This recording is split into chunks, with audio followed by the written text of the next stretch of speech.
I hit them with that Ack Reacher. Y'all gonna learn today. I'm a teacher. That Ack Reacher. Get into the bag like berserker, boy. Fuck around, I'ma hurt you, boy. Stick jab, side step, uppercut you, boy. The champ is here, you can't survive in my circle, boy. Yeah. Look at my drip right here. And the verse is all I wear. Red Fox logo right here, yeah. I breathe a different air.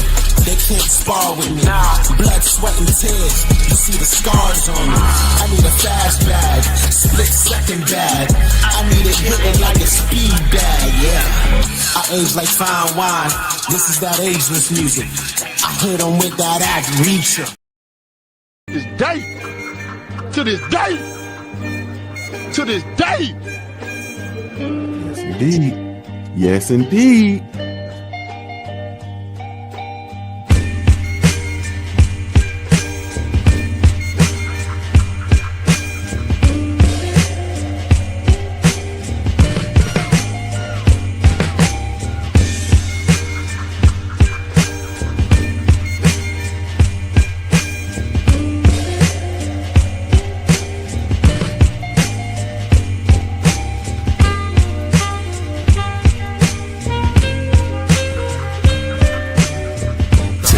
Suspect. Yes, ladies and gentlemen, boys and girls, to my peoples and my guys, look alive. It's your boy Ack Reacher with another episode of the Ack N Odd show, produced by the LDBC. Let no man forget how menacing we are. We are lions. Executive produced by the full Berserker clan and the Usual Suspect 6. Make sure you shop usualsuspect6.com as you fit the description. Also, make sure you get your tickets. I got my co-host, you know what I mean, in the building with me. Steels, man, what's going down, man? You want to talk to them about the fight pool real quick? Indeed, what it do, what you saying, what it going, it's your favorite, you won't say the odd fella. Back for another one. It's the Ack N Odd show. Saturday mornings, y'all know what it is. Smash that like button, share that stream. Damn right, it's a Usual Suspect ting. You know, dig. Fight pool, the US 6 fight pool has commenced, and we have a crow alert. Ack Reacher, we have a crow alert. Yabuki came up with the upset win over Lardazabal, taking that IBF championship from Angel Lardazabal, and stopping him in the 12th round. Now, this was Yabuki. Remember, this guy was coming up in weight and apparently was on a year layoff from Shout Out 5, because he put a clip in the US 6 league chat of the fight, and it looked like a bloody war. Both of them were cut heavily, but the last stanza in the 12th round,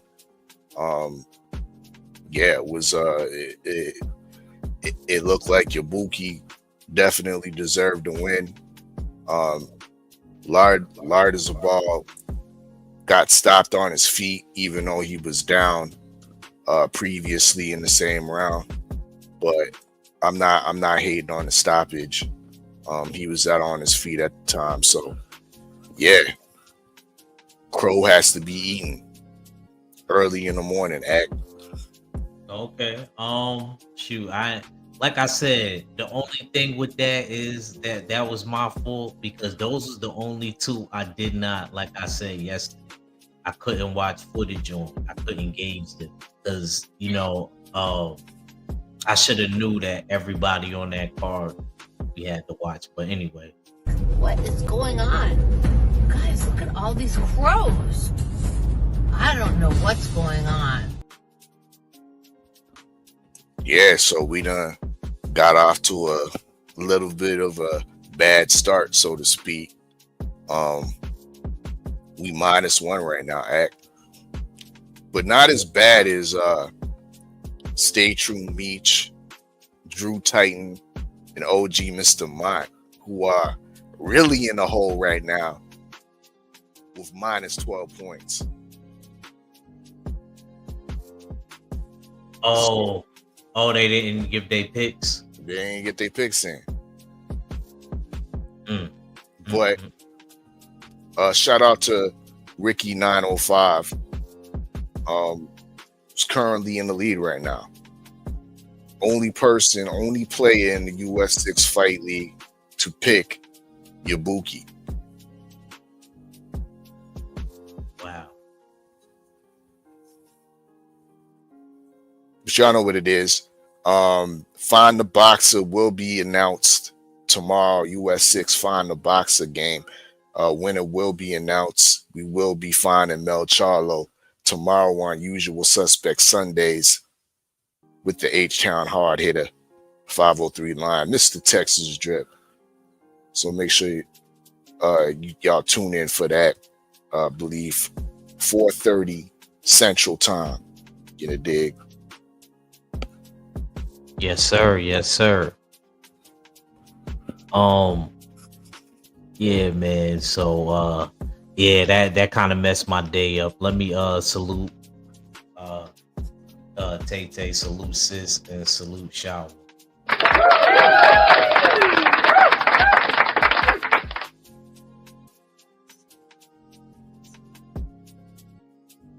Yes, sir.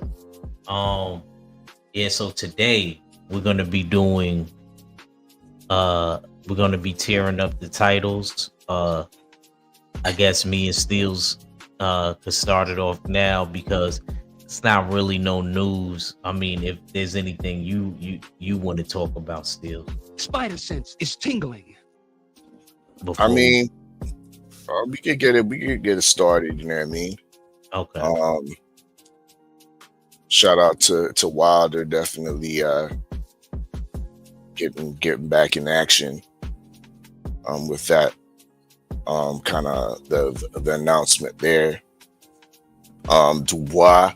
I don't know if you want to touch on Dubois. He's finally made he got made an announcement, made a statement, because there's been a lot of speculation around Danny Dubois and his absence and being missing since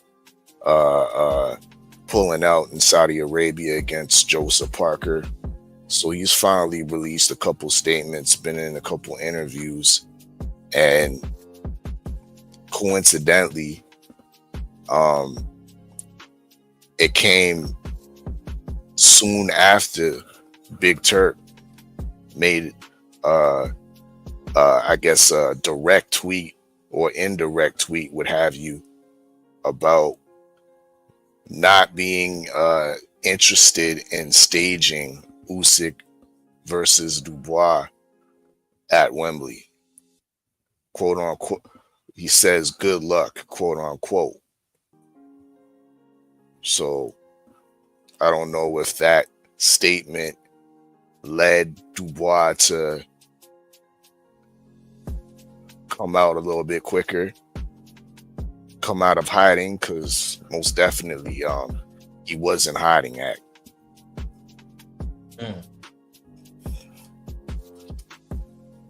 And there also seems to be trouble on Paradise when it comes to that. Also, we know that they named Derek Chisora as his mandatory. I don't know if you heard of that. I don't know if you heard about that, Steve. I did see that. Yeah. And yeah, that's kind of egregious work, in my opinion. But we'll see what happens if, because they're both pretty much under Frank Warren.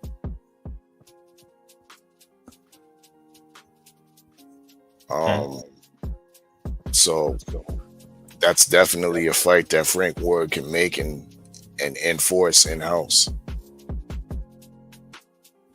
Sir. Yes, sir. Me personally, nah, you she said what I miss. Everybody just had to eat crow, except for one person. But me personally, I would just knock it out the way. Usyk said he got 2 fights in him anyway. Usyk has a mandatory with Joseph Parker. I feel like they both should just honor their mandatories. Hopefully they get through it and come back around and see each other.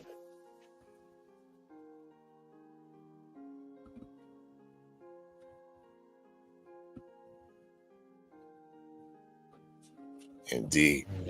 Well, let's get this popping. Okay. You know what I mean?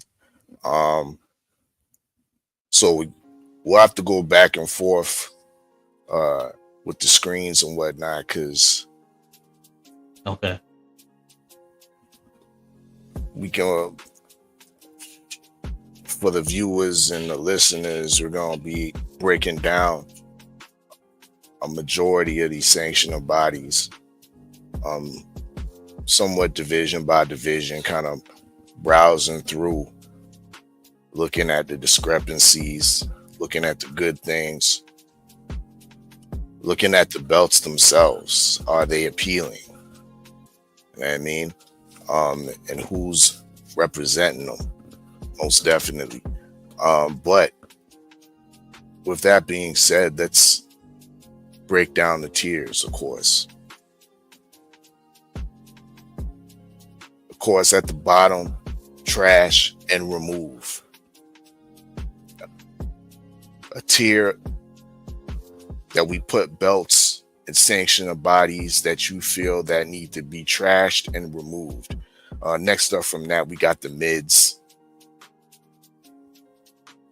In the middle, we need more info. Of course, up from that is the elite. And the top of top is, of course, the quintessential Ack N Odd God tier.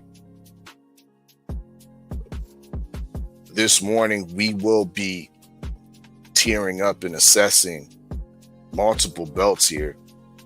As you see at the bottom, we have the Commonwealth belt, the IBO, the WBO, the IBF, the WBA, Big Turk's undisputed belt, the Ring Magazine. We'll argue if we can call it the lineal belt, and the WBC. Ack, what do you want to start with?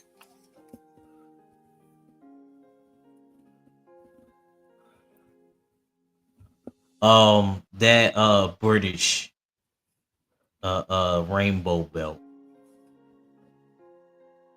Salute to Humble, man. Salute to my bro Humble.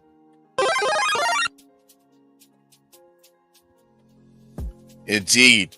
Now, this British belt that you speak of is not the British belt, Ack.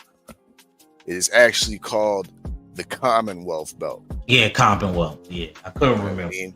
So this belt kind of extends to, you technically right, the British Commonwealth. So technically a Canadian can win this championship. An Australian can win this championship. I mean, I believe African countries can win this championship if their country is part of the Commonwealth.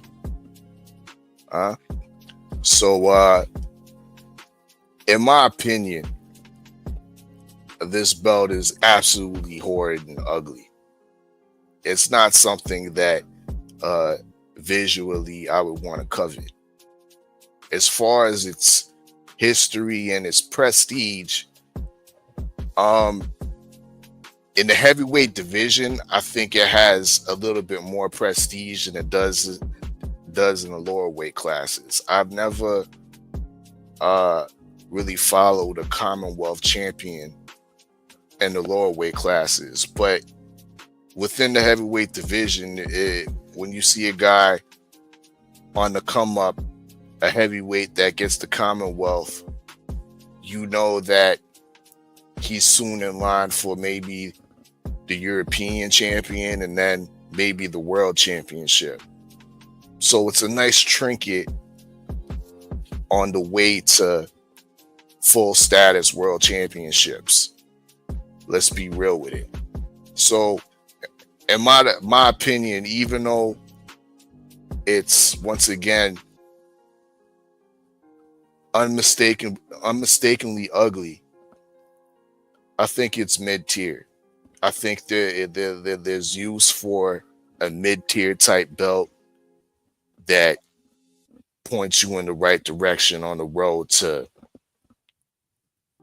real championship status, getting your so-called PhD in boxing, becoming a professional boxing engineer.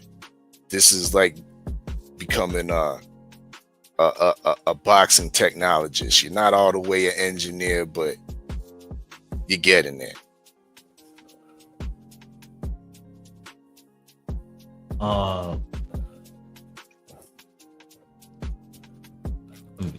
I gotta see the. Me personally, I have seen fighters win this title, and I won't lie, it takes them places. Visually, I agree 1,000% with you. I can't stand the look of it. I always called it the rainbow belt, the LGBTQ belt. I think I'll agree with you and say it's mid. I mean, I can't put it at elite status, but it can get you places. I have seen people literally that won this, that, you know, it took them places. So I will definitely have to vouch with you and say mid.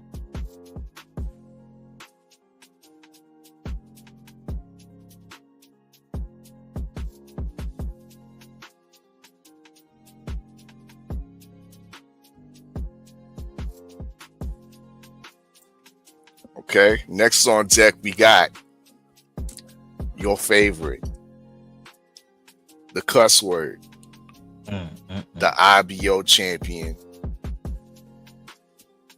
also known as the other green belt. Now, the IBO championship is a sanctioned body that's located and headquartered in the United States of America, I believe in Florida. Yeah, I mean, so it is a American sanctioned body, and they do, I think, things a little bit different with regards to their rankings. They use a computerized system. They don't have a committee that vote on rankings on a month-to-month basis. They have computer algorithms somewhat similar to BoxRec rankings, and that's how they rate their fighters. They also are different with the other major sanctioned bodies, where they do rate other champions within their rankings as well. The look of their belt, I think unfortunately it's a knockoff to the WBC. However, it's not visually ugly by no means. It's still a decent looking belt. However, I think IBO, the designers, need to do a better job with differentiating themselves from the WBC and adding some different highlights and details to make it look a little bit different because it is very much somewhat similar, almost like I said, it gives me that knockoff vibe. And IBO, if you're trying to be looked upon as a major sanctioner body, you have to somewhat have your own identity, and right now they don't. I don't believe in that regards. However, I will say this: IBO, in the eyes of boxers and boxing fans outside of North America, I believe that the IBO is a highly accredited championship. I believe it's rated. Vladimir Klitschko always kept the IBO belt. We heard recently Chris Eubank Jr. check Pierce Morgan on live TV, live British TV, saying that, yeah, what you mean? I'm definitely a world champion. I have an IBO belt. Roy Jones Jr., legend, held the IBO belt. A Floridian to a Floridian. So, in some sense, especially in North America, we need to put some respect on the IBO's name. They kind of been lingering around in the background, but and attaching themselves to some credible fighters, but never really getting that full respect. I'd be hella reaching if I would say the IBO is elite. They ain't. Do we need to throw them in the trash? I don't believe not. I think they mids. It's my take. Yeah, man. Well, I was just about to say 503 came in here, but he dropped off.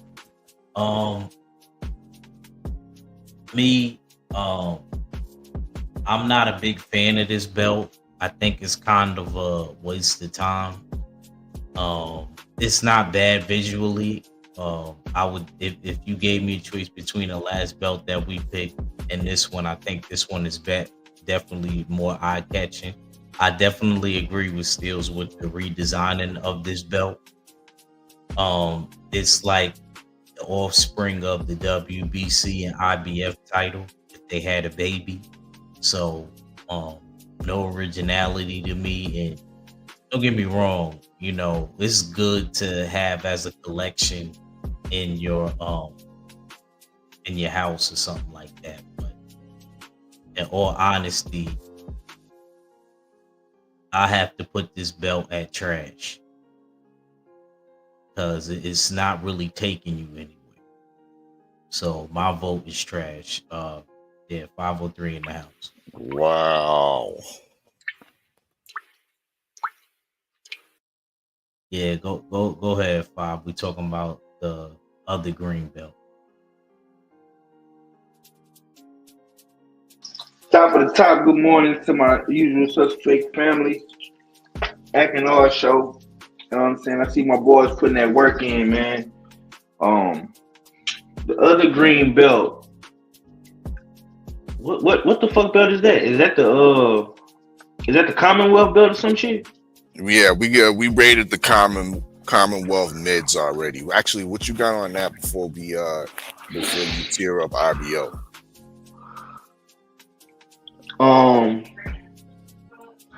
Yeah. Commonwealth is mids. You know what I'm saying? I give it a cool mid. You know what I'm saying? I don't want to be too critical because, you know, everybody has to start somewhere. You know, you're just not going to jump straight into, you know, a WBC title or IBF title. You know, you got to start level, you know, at ground level, local level, you know, chilling circuit level. And that's what that belt is. So I give it a mids. You got the IBO belt on here. And that's the International Boxing Organization. Indeed, straight out of Florida. Yeah. I need more info on this, man, because I don't really see too many not too many boxers really claim this belt. You know what I'm saying? Yeah. I need more info on that one, bro. Damn, we had a split. 5 need more info. I say they mids, and Ack says they trash. What the chat say? Chat, we need some help with this one. What y'all think about the IBO championship, the other green belt? Let me reiterate that they use a computerized system for their rankings, algorithms for their rankings. They don't use a committee. They have lesser fees with regards to their sanctioning fees that they enforce on boxers. I mean, so they do have that, and they do have a multitude of credible boxers holding their belts. Currently, Chris Eubank Jr. Is a proud IBO championship champion. In the yesteryear, you had Roy Jones Jr. and Vladimir Klitschko. Lennox Lewis also held the IBO when he was undisputed. So, chat, let us know what y'all think about the IBO. Should we put them in the trash? Is they mids, or do we need more info on them?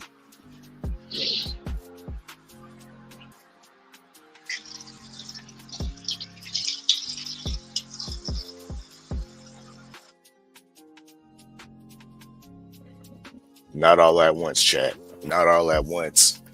5, let me ask you this. We earlier, first thing in the morning, top of the morning, we had to eat crow. Salute to you for sharing the footage, the game tape on Gail Larzabal taking that L, giving us a lot of us our first crow of the US 6 fight pool season. What's your thoughts on that?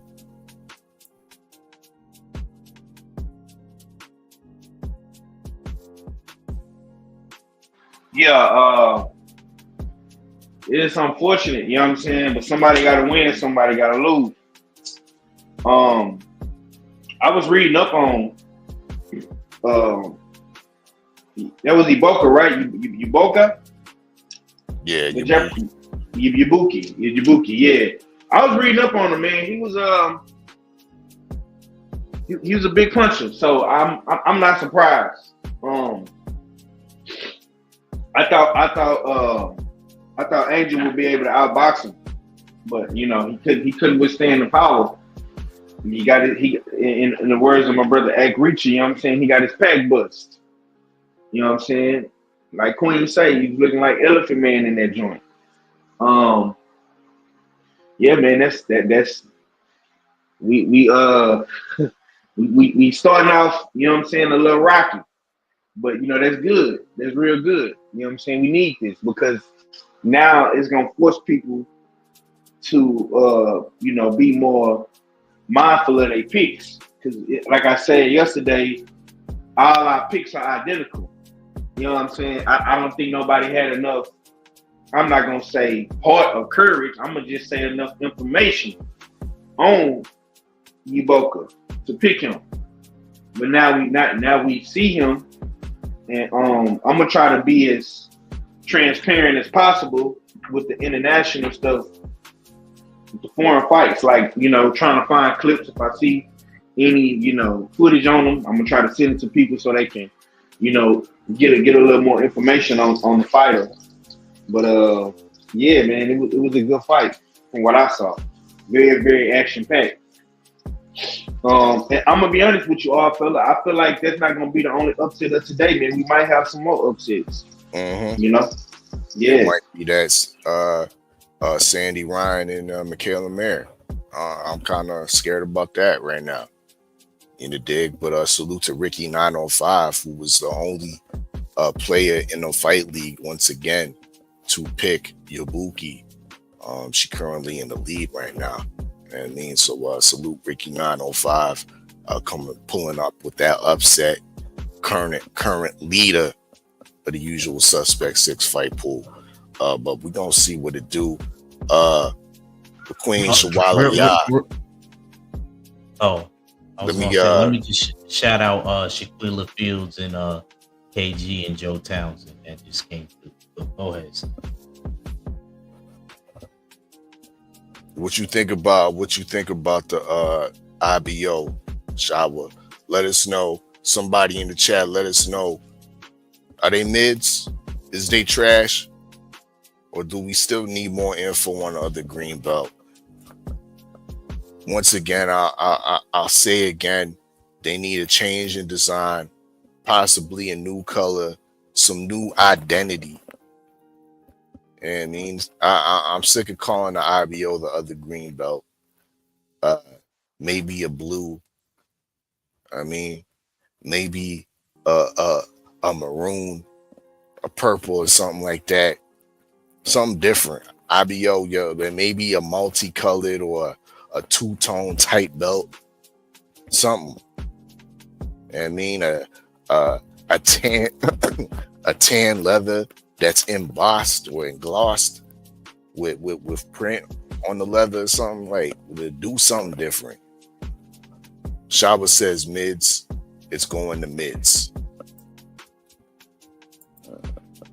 Salute to Queen 71 in the house.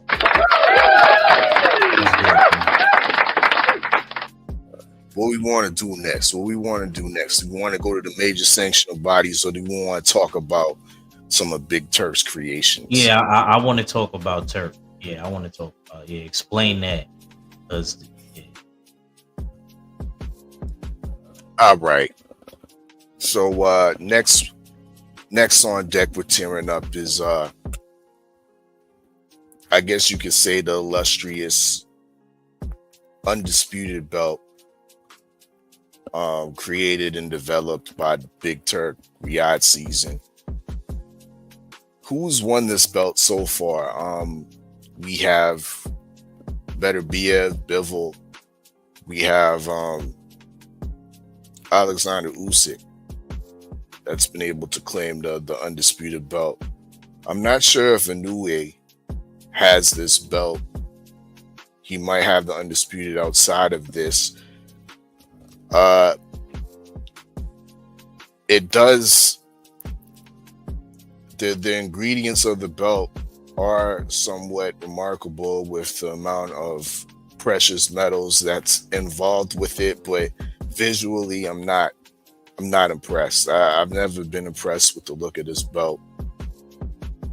It, to me, is at this point just another trinket. I don't think initially the ideal of this belt, when you get it, the other 4 sanctioned bodies or the other 4 belts would become irrelevant. That's what I would initially was thinking. But now, after everything's played out, I still feel that the other 4 sanctioned bodies are still relevant to this belt.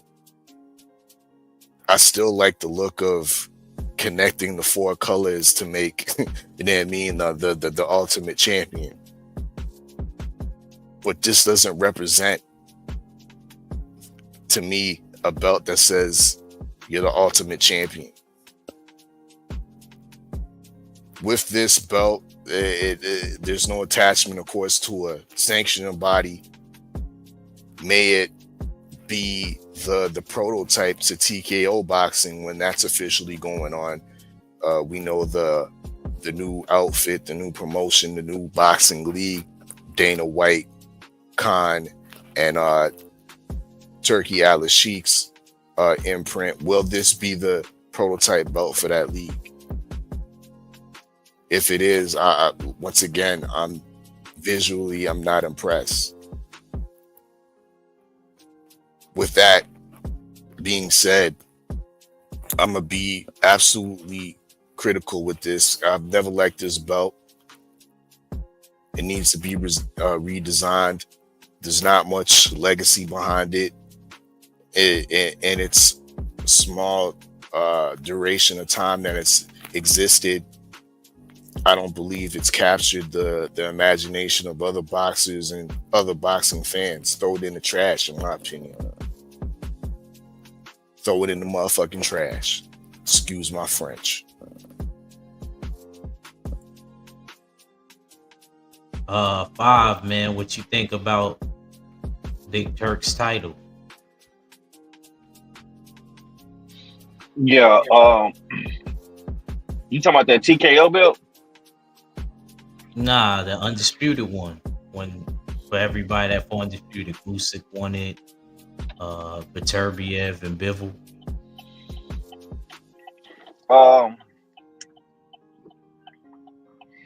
Yeah, man. I mean, I like the fact that he's trying to be creative. You know, and make him putting his you know, touch on the undisputed. But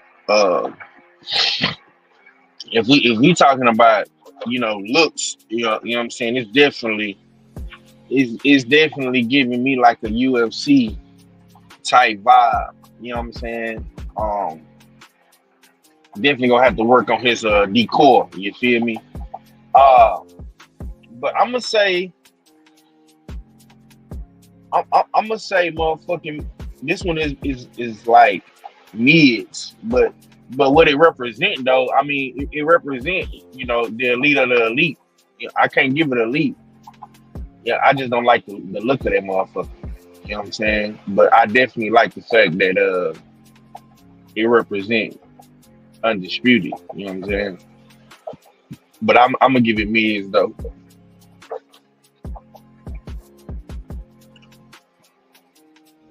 Yes, sir. Me personally, I'm not. I gotta agree with Steels, man. I wasn't impressed when I seen the belt. I was thinking we gonna get some joint like how the WCW belt was looking. You know how Ric Flair used to brag about having a belt with diamond, gold, and rubies. You know what I mean? Something like that going on with it. Not no Cuban zirconians. Y'all got the money. You know what I'm saying? I want real VVS loose stones in my joint. Some real rubies in my joint. You know what I mean? Type of joint that if you get buried with it, you're gonna have them grave robbers in 1,000 years trying to pull it up. That type of joint going on. And this ain't that. So I'm actually a little disappointed in Big Turk. I gotta bang the gavel on him for this. This is definitely trash. I'm in agreement with our fella wholeheartedly. Because people got the money, but they be cheap with these trinkets, bro. Nah.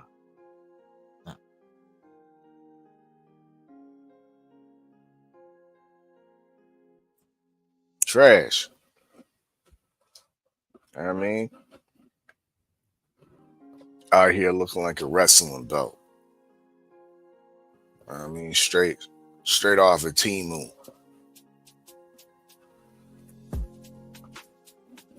Y'all gotta do better than that. So we'll be rocking with next. We're gonna go with the ring belt before we get into the major four. Yeah. You know, Stills, I actually expected you to I don't know why I thought that you was gonna put like some of them intern belts on there, but I'm glad you didn't. It's cool. Like, And hell nah, man. nah, Why would you think that, bro? I thought he was going, I was like, yeah, how we gonna do this one to make it like a show? But hey, look, I'm not mad. We could cut straight to the point. I'm not mad at that at all. Yeah, go ahead, Stills. Indeed. So next we got the Ring Magazine belt. I mean, now this does have some legacy and definitely some history behind it. It's often confused with being lineal, but there is somewhat of a distinction. But there is a kind of a muddiness to the distinction between lineal and the ring championship. Nonetheless, I believe the ring does uphold a lot of the linealship's qualities and criterias, with being that their champion, it's 1 versus 2. You know what I mean? Or 1 versus 3 in some odd or extraordinary cases and situations. So if we can actually go to the rankings, I'm gonna reshare my screen, and we'll delve through the Ring Magazine rankings real quick. Are we good? You can see it, right? Hold on. I'll do this. Okay. I think we good. Okay, so starting off with the straw weights, we'll quickly go through the rankings here. Once again, we're on the Ring Magazine belt. And of course, the straw weights, we got Oscar Collazo. He's actually in action this later this evening on the zone. So yeah, be on the lookout for that. Live pick 'em. Melvin Jerusalem, who's ranked number 1, also up in there. He's fighting the number 4, I believe, later on this evening or Sunday. So a lot of active players on there on the Ring Magazine rankings. I really can't say too much more about these guys in this division because I don't have too much familiarity with them. Junior flyweight, vacant. I know the South African Noshinga. Here we go, Yabuki with the upset. He moved up in weight and just beat Larzabal and gave us that crow. But once again, I can't speak too much on the junior flyweights. Flyweights are vacant. Kenshiro Taraji. Ayala just lost, as we see. Gal Yafai is somewhat notable. Felix Alvarado.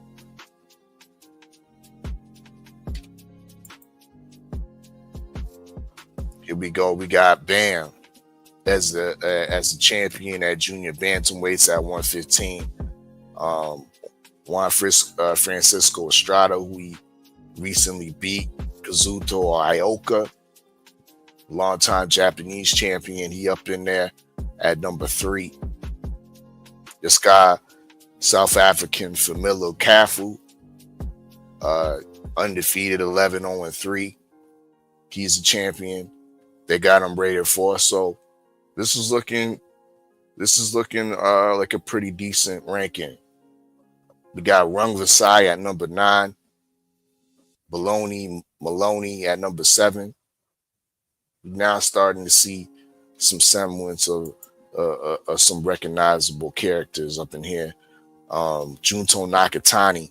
I don't know why he has not been claimed a vacant linealship, but they strict. He ain't fighting nobody. That's why. Yeah, Nobody. they strict to their policies because in order to get that lineal, the one must fight the number 2. You know what I mean? And that's currently Nishida, who's 10-0, but he only got 1 KO. So maybe that's a fight we'll see in the near future. We also got Satsumi out of Japan. Japan's running shit. And as far as the bantamweight goes, they are the whole top 5. Ring Magazine is straight Japanese fighters. We got Tenshin Nasukawa. This guy fought an exhibition years ago against Floyd Mayweather. Coming out of the kickboxing realm, he's now rated number 8 by Ring Magazine, 6-0 with 2 KOs. Any of the brothers want to touch on the bantamweights? Junta actually is about to fight the number 2. They actually talked about it in his last fight, which if 503 would have watched, you would have seen his plans. And I talked about this because Junta is my man's. Look, as you can see in this division, if Bam is to move up, there's a bunch of young guys. Yeah, they all Japanese, but they're young. You see the difference? Get the picture? Okay, that's all I'm saying.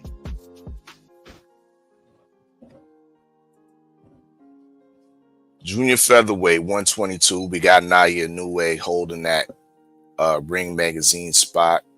You see MJ's at number 2.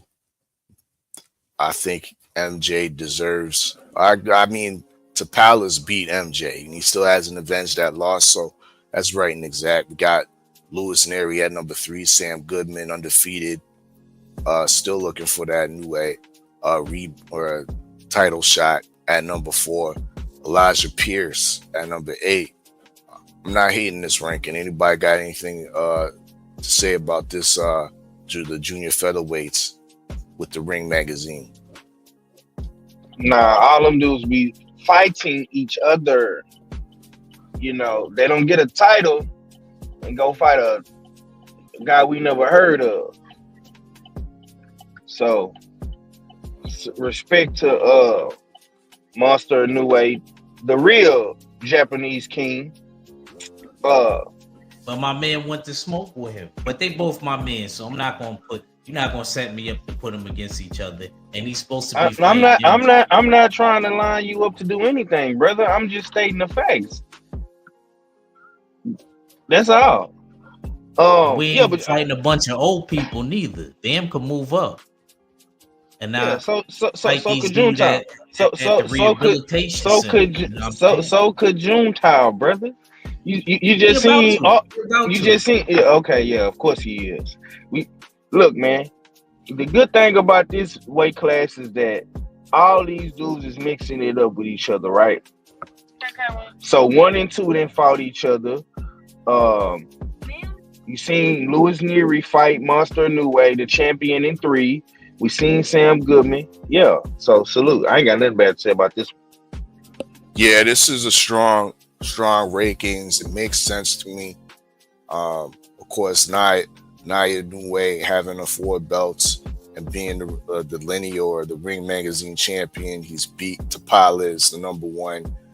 He's beat the number 3 in Lewis Neri, and he's beat the number 7 in TJ Doheny. So it makes sense. It makes all the sense having him rep as your champion, and the rankings make sense as well in regards to 122. Let's go to the featherweights. 126. See here, it's vacant. Angelo Leo is ranked number 1. Rafael Espinoza number 2. Nick Ball number 3, and Stephen Fulton number 4. We got Luis Alberto Lopez at number 5.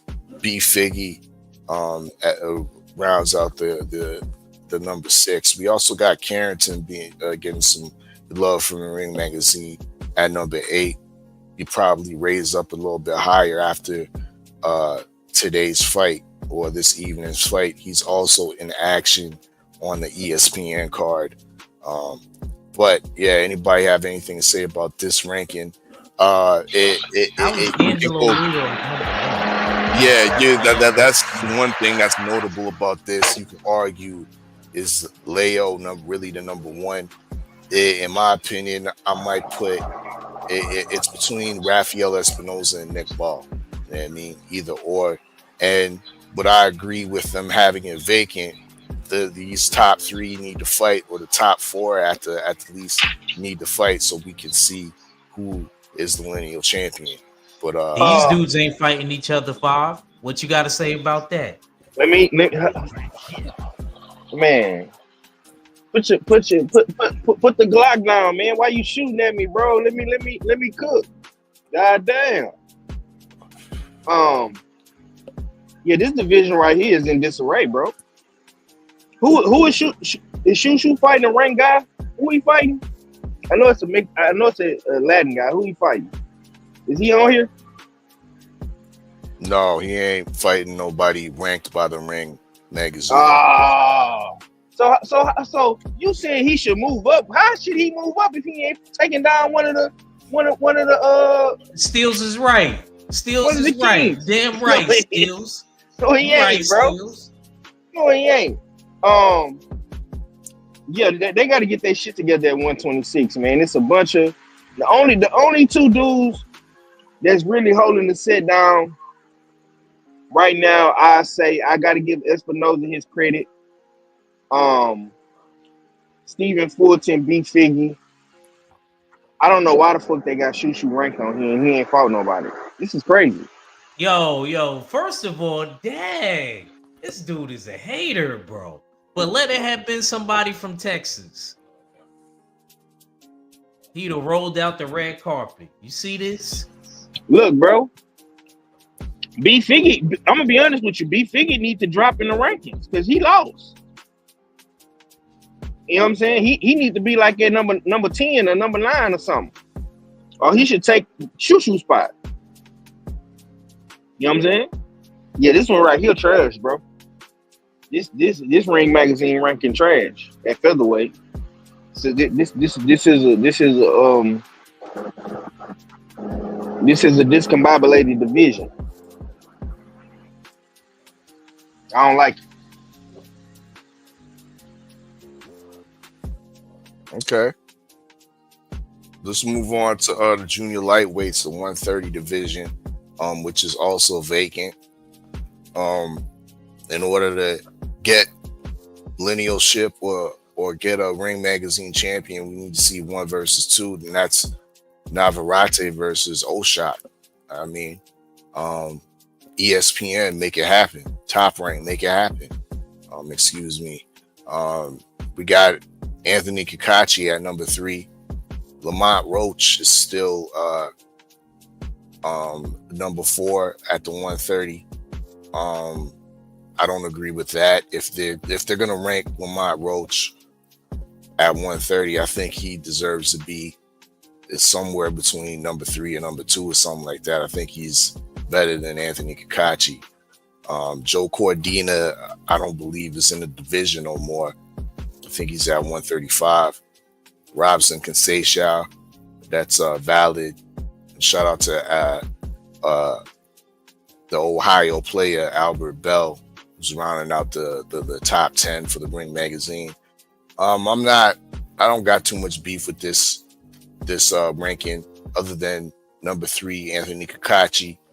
He's a 5 slot to me, or a 4 slot. And it's questionable if Lamont Roach should be on in this ranking. I think he belongs at 135, the way his future's looking. But that's my take on that.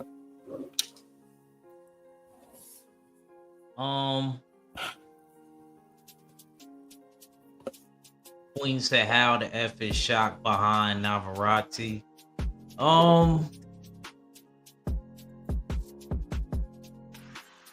I guess if we go off of accolades, yeah, that's it. Yeah. But as far as 130, I guess he got to me, their body of work is kind of even. But then again, Shock did lose and have to get his belt back. So right. I'm not against. No, correction. He got robbed. He got robbed. Yeah, that's what I mean. I didn't mean it like that. I like Shock, but I'm just saying, like. Okay, say it right then. Say it right then, kick ass nigga. Say it right. He got robbed. You know what I'm saying? Nah, he lost. He had to get his belt back. All right. He got robbed and he got his belt back. They still marked it down as a loss. He got his fade back and won it back. So I guess if we gonna do that, and then like I said, but I'm still bringing up stuff because Navarrete he lost. It was at 135, so it wasn't at 130. I guess. I'm not too mad at it. Yeah, I mean, I agree with Ack. This is another discombobulated division. You got 1 and 2. They haven't fought. Lamont Roach is currently campaigning at 35. Kakachi, I don't know how the fuck he's number 3. I think Conceição should be ranked higher. Because I mean he pretty much has fought damn near everybody at 130. I'm gonna be real, bro. Conceição has fought everybody. You know what I'm saying? He didn't have a crack at everybody. So him being number 6 is crazy. Cordina, same thing, bro. Like, you know what I'm saying? Yeah, they gotta update this. This is crazy. Who got the other belt? Who has the other belt? You got, I know Shah got WBC, Navarrete got the WBO, Roach got the WBA. Roach got the WBA. And who is the other champion? Kachi got IBF, I think. Yeah, Kachi. Wait, Kakachi didn't beat Navarrete, did he? Oh, Kakachi beat he beat Cordina. Yeah, he beat Cordina. Right. Okay. Yeah. Navarrete didn't lose to Kakachi. Yeah. Okay. So I see how they doing it. Basically, they just put out all 4 of the champions. You confusing him, Queen, when he went up to 35 and he lost to Denis Berinche. Yeah, he lost it, but that was at 35. That wasn't at 130. That's what I brought up. He lost at 35. But yeah. And I'm gonna keep it real, bro. Top rank is gonna have to do a better job. You know what I'm saying? With Navarrete, they need to make that fight with him and Shock, man. That's a fight that need to happen.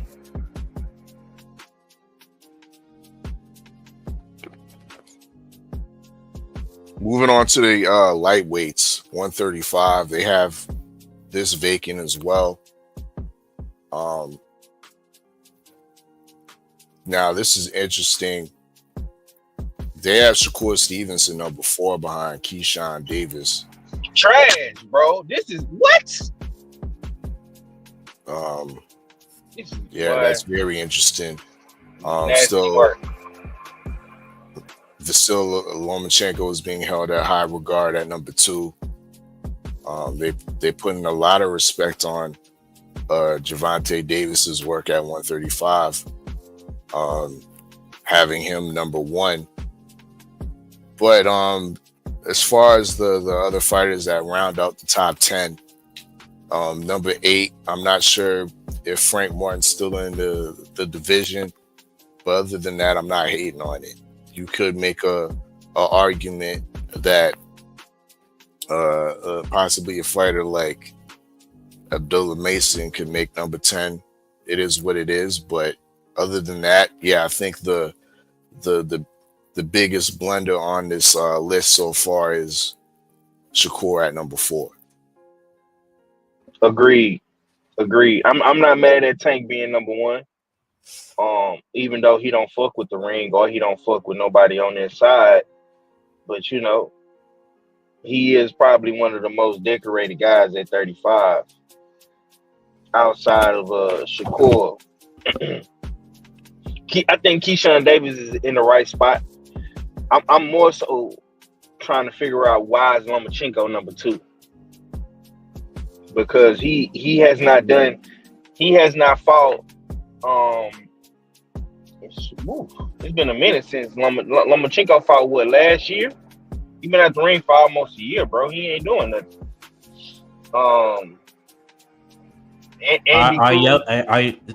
Let me ask you: are you mad at Tevin Farmer being at 10, or you think he's in the right spot compared to these guys?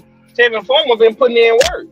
Tevin Farmer then fought Cepeda. He fought Mortaliel, and those were all close fights to me. I'm not mad at Farmer being at number 10. Now, if anybody needs to get scratched off the list, it's your Primo. I knew you was gonna say that, bro. Go ahead, man. Continue with your point, bro. And he fine where he at. And he fine where he at, bro. Yeah, being a clout chaser. You know what I'm saying? But you know, hey, You got to start somewhere. So it is what it is. I think Shakur should be number 2. Yep. Loma, because of inactivity, should be number 4. I think Shakur and Loma should switch spots. And then Keyshawn, I'm cool with Keyshawn being number 3. What's good, D-Man? D-Man in the house. Tevin Farmer, yeah, he's been fighting people, but he hasn't really got the dub. So I'm with 5 on that. I think he's cool where he's at. Andy Cruz is on the climb. I think he's fine where he at. I think Frank Martin should be taken off the list, because if not, I'm cool with where Frank Martin is at. But Frank Martin literally tweeted, I follow him, and said that he's moving up to 140. So I guess they got to see him actually fight there for him to get removed. But to me, I don't think Frank Martin should be on there. If somebody's saying that they're not campaigning at a weight class, I actually will replace Frank Martin with Lamont Roach and put Lamont Roach somewhere in there because of how well he performed against the number 1 guy. Agreed. Yeah, I think this is somewhat nasty work. In order to get the Ring Magazine championship, Davis has to fight Lomachenko. I think that's incorrect. It should be Davis fighting Shakur Stevenson for that vacant belt. So that kind of limits to me the credibility of what and the validity of that 1 versus 2. So I got a problem with that ranking. But let's move on. Teofimo's at the champion at 140, as he always continues to say that he's the one of the only lineal champions out there. Of course, he brought his belt to get into the Riyadh season gala over there in London and whatnot. Ring Magazine has Devin Haney ranked number 1 at 140. Hitchens number 2, Barbosa 3, Puello number 4, Catterall number 5, Paro 6. This is definitely an interesting list, and I don't really got a problem with it, other than the fact that, man, this list is fucking trash. The rankings is inaccurate, bro. Dev's out of the division. I'm with 5. I know me and 5 ain't been agreeing too much, but I'm with him on this one. Dev's out of the division. Yeah, Dev is out of the division. So he really shouldn't be that number 1 right now. But other than that, it's arguable. I mean, Puello could be bumped up. Arguable my ass, bro. This shit is trash. I mean, everybody that's here that's a valid player in 140 is on the list. That's all I could say. You know what I mean? Man, bro, hold on, bro. They got Gary Antoine at number 8. Yeah, that's nasty work. That's trash, bro. Let's just start there. You got Catterall at number 5. That's trash. But has Gary Antoine Russell beat anybody ahead of him? He's a champion. I know. I'm with 5.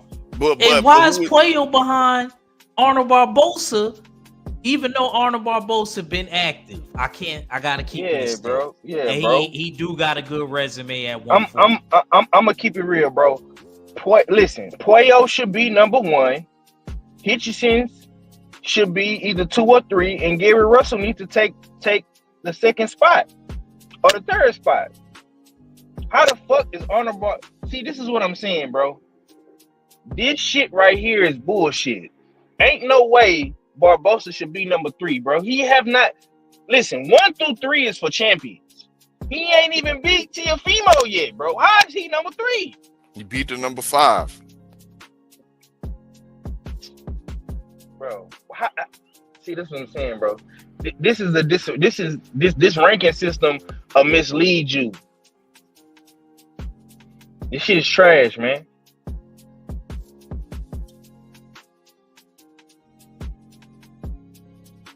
Let's move on to the welterweights.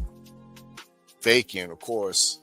And this makes sense, 1 versus 2, which we'll be getting in a couple weeks. Boots Ennis against Amanis Stanionis. They got Barrios ranked at number 3, which I disagree with. I would put Brian Norman Jr., who's in action this evening, at number 3. And they got him behind David Avanesian. That's nasty work. Santillan still hanging around. They got Jin Sasaki at number 8, and Raul Curiel at number 10. Welterweights are kind of thin. However, yeah, I'm not really in agreement with this middle part of the rankings right here. Like I said, Brian Norman Jr. needs to be bumped up to number 3, in my opinion.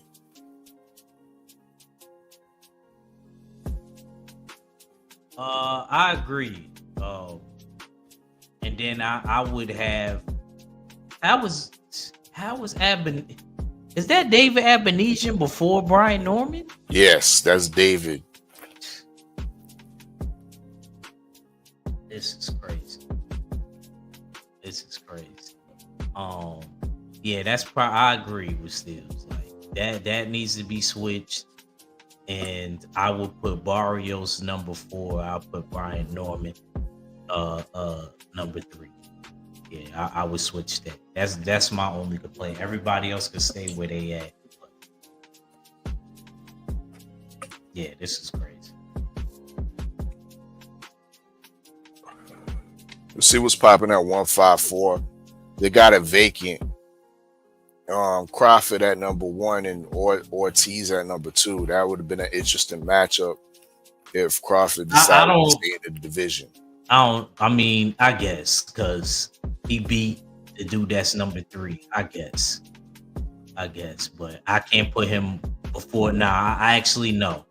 I would have Sebastian Fundora number one actually. Terrence Crawford number 2. Based off of the 2 belts that he got? Yeah. Or based off of who he beat? and not only that, his accolades at 154. He's fought the who's who. The who's who on this list? Has he fought anybody on this list? Yeah, he fought Tim Tszyu.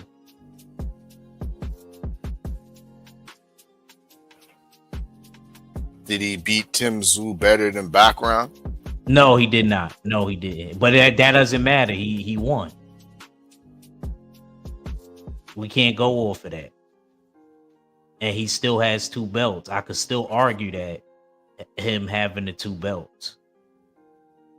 Come on, man. This is biased bullshit, man. It's not biased. I don't even like Sebastian Fundora. I'm just keeping it real. He got 2. No. I'm not talking about you, bro. I'm talking about the list.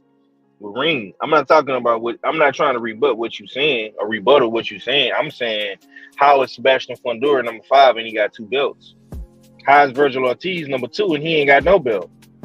How is Madrimov number 3 and he ain't got no belt? This is bias, bro. They're clearly showing favor to the guys that fight on Rider season. Crawford not even in the division no more. That's all I'm saying.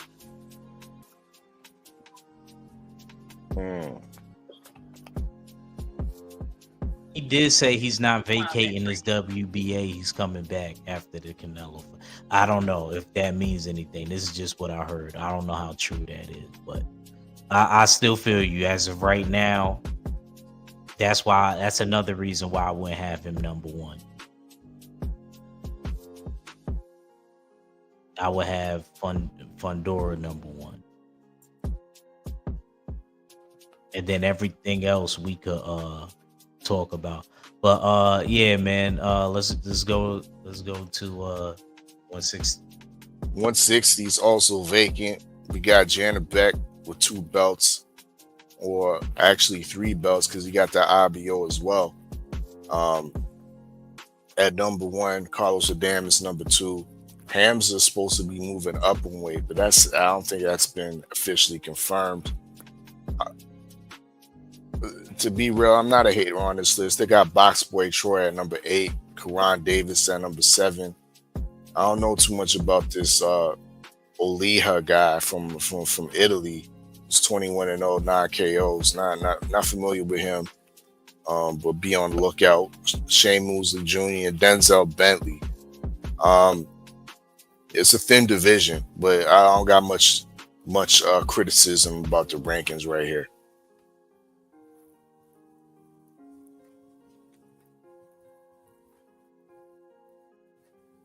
But we'll keep it moving.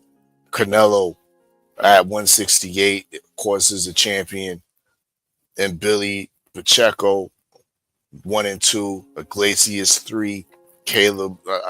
I'm kind of feeling this list. I agree with this list wholeheartedly. This is a great list right here.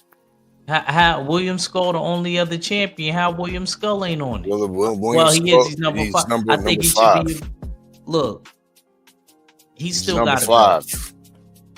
He's still got a belt, but belts don't mean everything to the linealship, to the Ring Magazine champion. Man, I don't. You actually think William Skull could beat Iglesias, bro? I don't think he could beat Iglesias, but Diego Pacheco about to fight in Billy. They got a for a Mando spot, so and I think Diego Pacheco been putting in work. So yeah, but I still, man, I just can't. And he about to fight Canelo. We that fight ain't happened yet. I mean, yeah, everybody's picking Canelo to win, but shoot, William Skull could upset the apple cart. Well, pick him on your fight pool pick, nigga. I might not pick him on my fight pool pick, but I might pick him in betting. Yeah. Okay. Let's see. Okay, they got Canelo number 1 and Billy 2. Yeah. This is more solid. But once again, majority of these guys, they can get on their side. You know what I'm saying? I'm surprised they got Caleb Plant number 4. And Skull as a champion. That's nasty work. I don't why they got Primo at number 5, bro, and he a champ. Nasty. Because they don't respect the work that William Skull's done. Absolutely nothing but rob Vladimir Shishkin. That's what he's done. Yeah. So I'm cool with that. I'm cool with that number 5. You know what I mean? Light heavyweights. Hold on, bro. So you cool with Pacheco being 2 and Skull being 5? What has Pacheco done? Yo, bro, he's fighting dudes. He just beat. Yeah, he just beat Nelson. One of the top. Man, that's his first step up fight, bro. All right, I got you. He about to fight in Billy. He still got to win, but I ain't gonna lie. Is you Cuban or Mexican? I'm not saying that, bro, but I'm looking at it from a point of view like he's fighting. He's about to be fighting somebody, bro. Nah. He doing this thing, but when you a champion, let's be real. William Skull ain't did shit, my nigga. Before he got that eliminator or he fought for the vacant belt against Vladimir Shishkin, he was fighting like 8 rounders, dog. 8 rounders in obscurity in Germany against opponents that ain't ranked on nowhere to be seen. Or of course, I lie, because when we get to the IBF, you're gonna see a pattern of them ranking obscure German fighters, and this is how William Skull's kind of fed off the bottom feeding German fighters that have been populating the IBF rankings. Thus, this was why this guy was ranked number one for the IBF, getting his kicking belt title shot.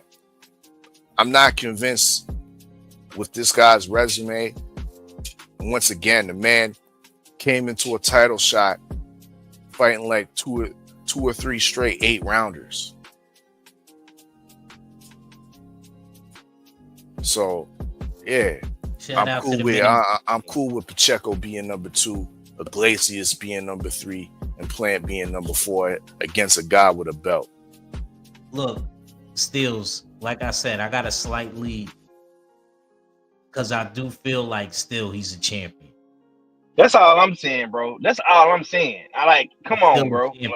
I'm just saying Pacheco got to be somewhere up at the top. That was my argument. Pacheco got to be somewhere at the top. I'm not mad at Has Skull defended his championship yet? Because he's still a belt holder, in my opinion. Yeah, he about to defend it against Canelo. He gonna fight Canelo, nigga, the face of boxing, nigga. You want to talk about a rags to riches story? There you have it. Word. All right, let's go to the light heavyweights. Of course, we got Bivol getting that in that rematch. But under that, they got Beterbiev at number 1. Of course, Big Turk's trying to enforce over the Benavidez fight. Callum Smith, number 3. Buatsi, Yard, and Albert Ramirez from Colombia round out the top 6. I'm not hating on this ranking at all.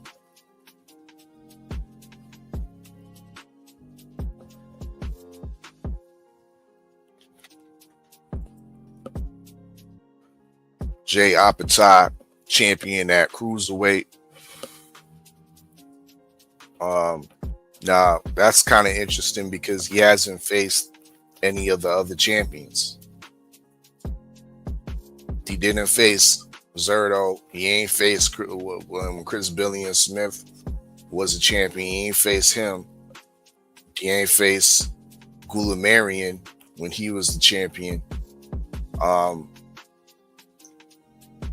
be real, I don't think Apatow's beat anybody currently on this list.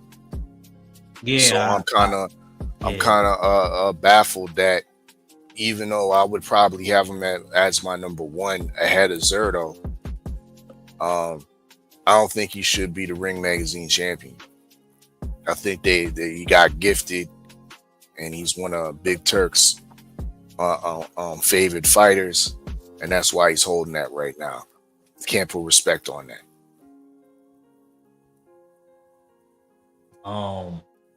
I'm not crazy knowledgeable about this division like that. But I agree with what you're saying with Apatow. I guess we'll see. I guess we'll see. I don't know if I've got anything to say about. What's this? This the cruiserweight.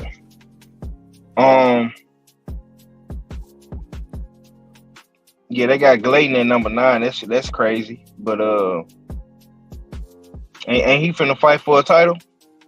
He about to fight. I think. Is he fighting Chris Billion Smith? Maybe. Ain't Billion still a champion? Or he lost to Zerto. He lost to Zerto. Okay. Yeah, he's on the Eubank Ben undercard. I think Chris Billion and Brandon Glenn. Right, okay. Let me see. Who is the champion up here? Zerto. No. Zerto got 2 belts, but one blaring omission from this list is Badu Jack, who's the that's what I was about to say. What Badu Jack at? He ain't even on the list. That's crazy, bro. I'm gonna keep it real, bro. This list, this Ring Magazine ranking system shows me that they don't give a damn if you got a title.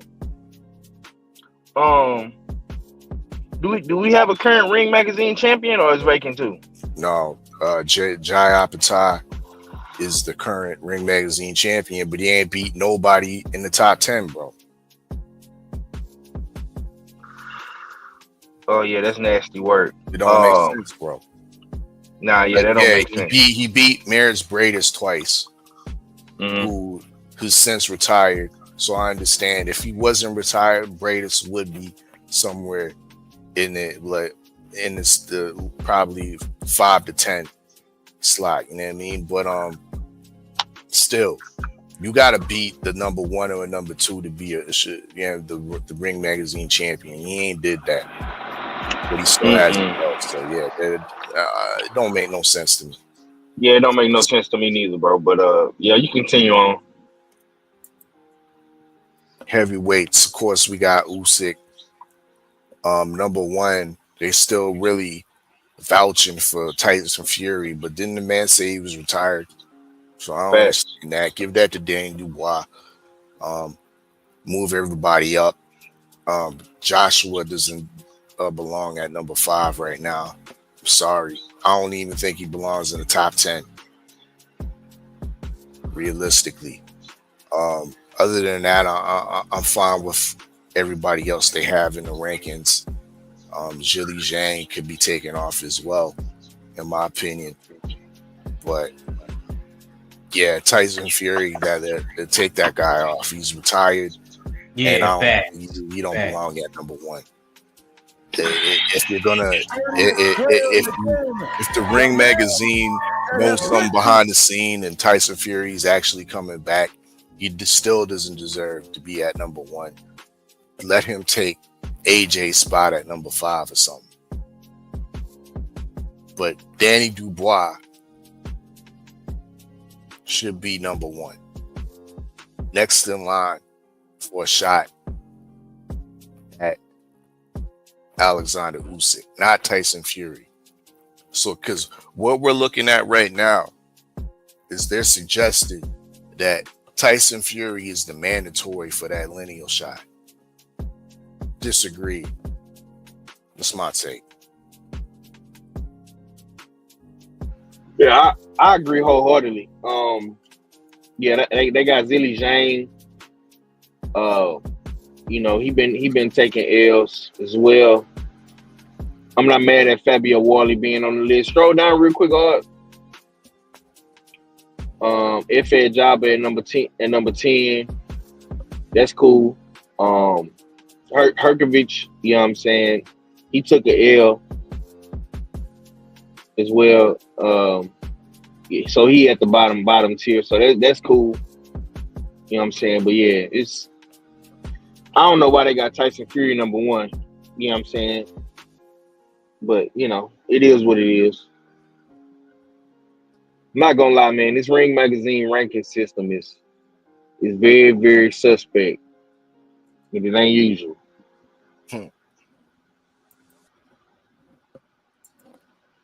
Yes, no, very suspect as usual. Dirtiest player in the game, the man that has written the rule book on how to play the game. Word. Yeah, man. So with that, I guess we going back to indeed. Now, the look of the Ring Magazine belt, the use of different colors. They got of course, the gold trim with the red, white, and blue. More fabric-y material. They don't use the use of leather as we see in the other belts. The gold plaque or badge in the front, I think, is notable. I do like the gold trimming around the belt as well, and I think the look of the belt does speak to legacy. There's credibility behind it. Some of the greats, the GOATs, have always been seen with the Ring Magazine belt. So, though we went through the whole ranking system and we saw a fair bit amount of discrepancies. We did see a lot of, I think, rankings or divisions that were ranked right and exact. In my opinion, the Ring Magazine's elite. The Ring Magazine belt, the ideal behind 1 versus 2, even though in certain situations, a couple situations, I would say it wasn't representative. I still would tier the Ring Magazine belt as an elite belt that should be coveted. I'm gonna say this. My criteria, I got 2 rules in my criteria. I'm going off the meaning of the belt to the fighters and of course the fans, and I'm gonna go off of looks, bro. So for me, the throwback kind of Rocky Balboa look of this belt, it kind of reminds me of the championship that Apollo Creed once had before Rocky took it. So I like the nostalgia of the Ring Magazine belt, the red, white, and blue. You know what I'm saying, with the gold symbol on it. Yeah, I'm digging that. The meaning behind the belt, I mean, it's elite because you know it gives lineal vibes, right? You know what I'm saying? If you got a Ring Magazine belt, that means that you are the creme de la creme of the division. You know what I'm saying? You are number 1. Even though the ranking of the fighters was a little bit suspect, for the most part, the guys who they have as the champions of those divisions with the ring belt is pretty solid. You know what I'm saying? So I'm gonna agree with all fella and say elite.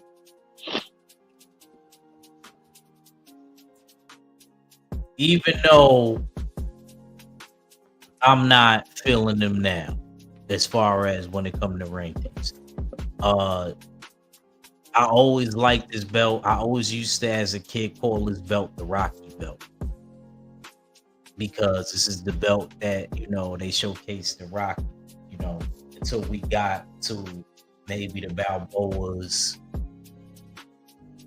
and the Creed films. But to me, I always liked the ring belt, the visual look of it.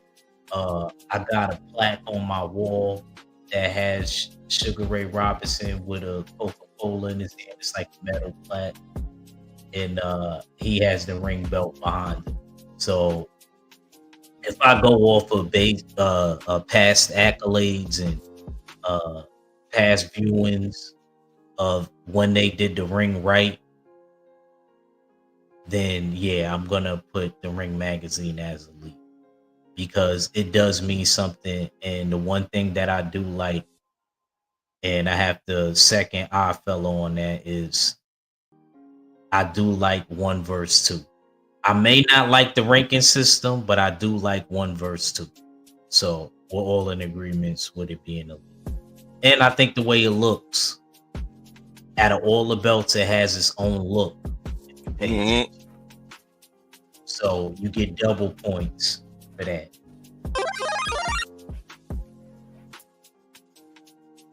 Ack, can you go to a quick commercial break? I mean, I gotta hit Yeah, go ahead. Go ahead, do your thing. I got it. Quick commercial break, real quick. Y'all know what it is. It's the usual suspect 650-50 draw. Buy your tickets now for your chance at winning half the pot. Cash App, $ usual 50-50. Tickets are on sale for $10 for 1, $20 for 3 tickets, and $50 for 10 tickets. Put your desired amount, name or alias, as well as your email address, and your tickets will be set. We announce the winning ticket numbers every other Friday on Supreme Beats Boxing Talk Bullshit on the Beltway, 8:30 p.m. Eastern Time. Remaining proceeds will go directly to the LBBC meet and greet in Las Vegas. Shout out to the LBBC. And remember, It's a usual suspect take.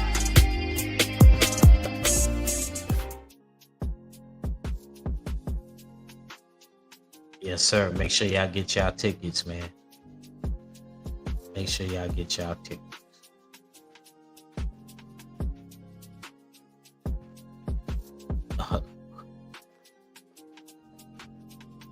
I really didn't get to comment on the heavyweight division. I just remember Tyson Fury being number one. I wasn't a big fan of it.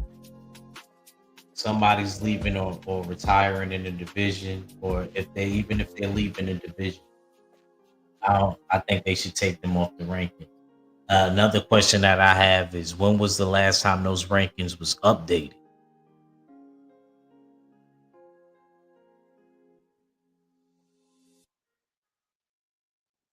So that's another question that I have right there.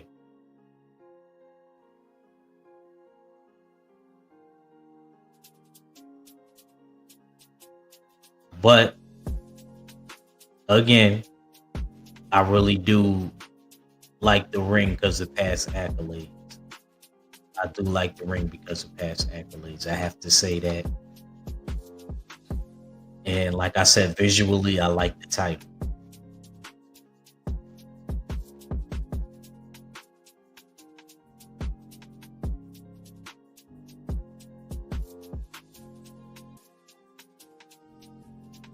I guess that Bridgerweight division didn't make the list. I guess 5. I guess they not honoring that Bridgerweight division. Yeah, man. No nobody care about that division, respectfully, bro. Yeah, they don't. I hate to be that way, but you know it's the truth. Ain't no man. love for the Bridgerweights. Ain't no love for the Bridgerweights, man. You know what I'm saying? That's like the middle child. You know what I'm saying? Your big brother is heavyweight, the little brother is cruiserweight, and they got shit cracking. I don't really see nobody doing nothing at Bridgerweight. You know what I'm saying? So hey, man, it is what it is. That all it's gonna do, bro, is add more confusion to boxing. But all these damn weight classes. That's why you got dudes like Turk and Dana White trying to eliminate all these extra, middle child weight classes, as I like to say. Shoot, if it was for that, a lot of people wouldn't be champions. I tell you that. Real quick before we send it back over to Steels, let me salute my first sub, Mark Wonderledge, and let me salute my guy, Jimmy Bernard. Mark, Jimmy, what it do? Appreciate you for joining us today, man. Yes, sir. All right, Steels. Next on deck, we have the youngest of the 4 sanctioning bodies, I would say. The WBO. They're headquartered out of, I believe, Puerto Rico. Yes, yep. They have recently elected a new president who's been somewhat making a fair bit amount of changes with regards to the rankings and keeping up to mandatory stripping incumbent champions for not being active or fighting their mandatories. They've been more stringent on that since the new president has come about. In my opinion, they've for many years, I always looked at the WBO as more of a European championship. And it's not from Europe, it's Puerto Rican, right? But it always, I don't know, it gave me that European aura because a lot of European fighters coveted the WBO belt. At one point, when Lennox Lewis was the undisputed champion, he had the WBC, the WBA, and the IBF, and that was considered, and actually, and the IBO, and that was considered undisputed. the WBO at that time was not considered a major belt. I think at the time, a British fighter, power puncher, who was undefeated, Herbie Hyde, had the belt. I kind of liked Herbie Hyde. He's a little bit wild, but it made for an exciting fight. Herbie Hyde ended up getting stopped by Vitaly Klitschko, and Vitaly Klitschko became the WBO champion, putting a little bit more respect on that belt's name. But I always felt it was more a championship that was more coveted by European fighters. But over the years, I think it's slowly gained its respect into becoming the last of the four, if you will, dynasty stones, pretty much. And now they have been marred in a little bit of scandal and suspicion with their certain rankings. They've also been, of course, attached and with some questionable moves in regards with top ranked boxing. A lot of us know that the acronym for the WBO might go as Who Bob's Orders, because a lot when we go through or at one time when you used to go through the WBO list of champions, a lot of those champions were definitely signed under top rank. A lot of the mandatory contenders and guys that are suspiciously coming up through the rankings and within the WBO rankings are all signed with top rank. So there is definitely somewhat of a funny symbiotic relationship between top ranked boxing and the WBO. But yeah, I'll end my little soliloquy at that, and we can get into the nitty gritty of the things and break down what their rankings looking like. Brothers, y'all got something to add on to WBO? How y'all feel? Yeah. I actually want to go before 5. Yeah, man. The WBO to me, as far as let's not get into the organization just yet. I feel as though the look of the belt, like I said, with the diamond, the gold, and the rubies, that's how you're supposed to present a champion. To me, visually, that's my favorite belt. You know, the burgundy strap. I like how it, it's sitting a little pretty over there. I like that belt. Not only that, it comes with its perks. That was like the first division, the first championship belt, where if you left one division, you could become a mandatory into the next weight class that you moved up in. Good point. If you ask me, I would be trying to get in the rankings for that type. If it's me, because I want to be able to move up when I feel like it and be able to compete in the next division. Yeah, I'll fight my title eliminator, do what I got to do, but I'd rather go that route, just me personally. And Steele's talked about the sanctioning bodies be corrupt. Bro, there's a whole documentary on the IBF. I know we ain't get there yet. About the person that keeps the rankings and bumping certain people above other people. Come on, Ack, keep on point though. Keep on track. All right. I'm just saying. We're gonna get to the IBF. We're gonna get to the IBF. What WBO, all we know is that they got a relationship, you know what I mean, of with Frank Warren and definitely vanilla envelopes from top ranking boys and possibly you could say Queensberry. But yeah, man. That's all I really had on that. Go ahead, 5. I don't know.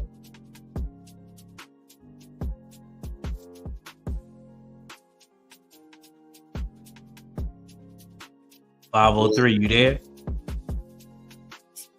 Yeah. Oh, it's my turn to cook, bro. Yeah. Yeah.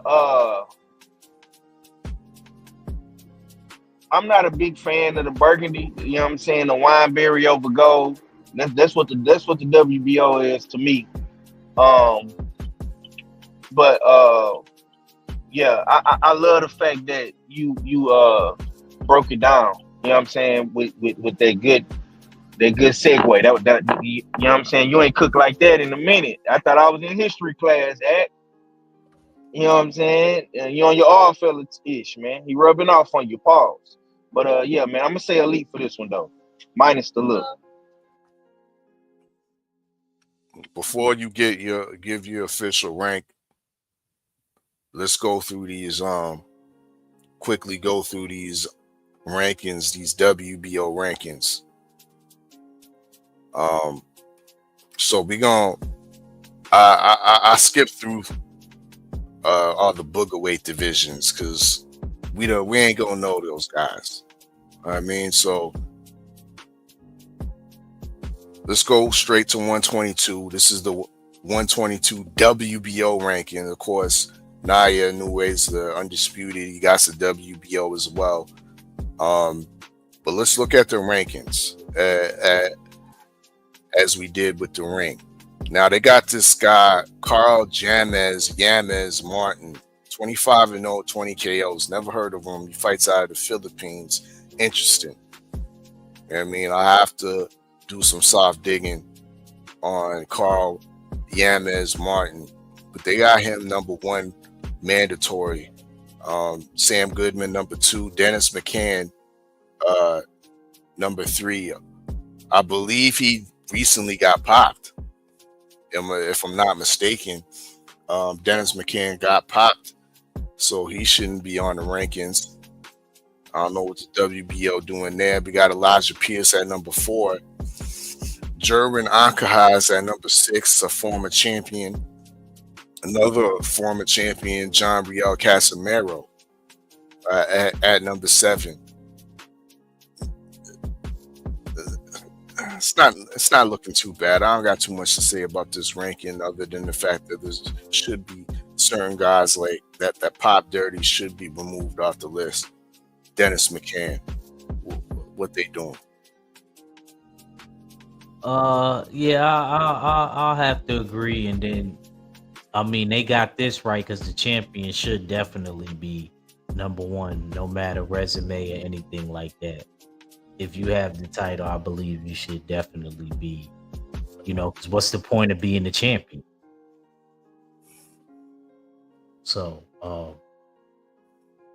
right, hot stuff that make people say rewind that. So, I don't know. Yeah, that to me, I'm straight with that list. I don't know what 5 got. About what? Nah, this is the WBO ranking for 122.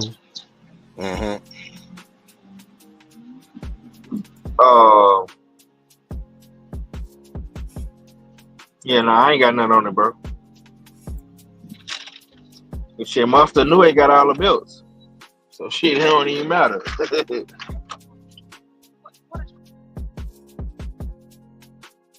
All right, let's move to 126, where Rafael Espinosa is the current WBO champion. His mandatory was number 1 ranked guy is Bruce Carrington. Number 2, they got Louis Neri. And then from there, we got a bunch of unknowns until we see, I believe, the former champion and Rubisi Ramirez. Yeah, a lot of unknowns and a lot of guys that I'm not familiar with. So the Arnold Kagai, I know him, but I'm not sure what he's done lately to really merit number 4. So yeah, no, this is a kind of a weak ranking to me.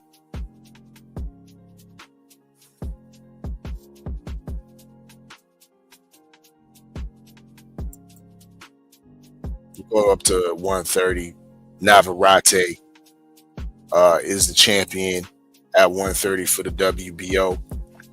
Number 1, Charlie Suarez, who's undefeated from the Philippines, 18-0, 10 KOs.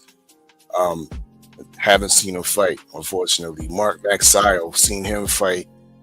He's 27-2, 18 KOs. I believe a former champion as well. Kenichi Ogawa, seen him fight 29-2-1 with 20 KOs, power punching. Liam Wilson. We've seen him beat Rai Salim. Raymond Ford should be ranked a lot higher, in my opinion. He's coming in at number 8. Yeah, I'm not too familiar with this ranking. This ranking shit to me. Kano could probably speak on Henry LeBron, who's 19-0, but yeah, I'm not too sure, bro. This is looking very suspect. Lightweight. That's Kano cousin. But go ahead. Keyshawn Davis, of course, just beat Dennis Barancek to become WBO champion. When they gonna set up that Raymond Mortalia mandatory fight? That's definitely an interesting fight. 22-0, 17 KOs. Behind him, they got the British phenomenon and Sam Noakes, who's 16-0, 14 KOs, albeit against European opposition. Zaro Abdullayev is making his resurgence. I remember this guy was put on a t-shirt by Devin Haney years ago at 130. He's now climbed back into the picture at 135, and I think he's fighting Mertalia coming up soon, right? Number 4, Christopher Muafo, who's 10-1 with 6 KOs. Who is this guy? I believe that flag is Cameroonian. A man looks jacked, but just because you jacked, does that mean you deserve a number 4 spot? Who is he beat? Who is he fought? Never heard of this guy before. And they have him egregiously ahead of Abdullah Mason. Egregiously ahead of your primo, Andy Cruz. Egregiously ahead of the 130 champion who just should have beat the WBO 135 champion in Davis. They got Lamont Roach at number 9 behind Christopher Muafo.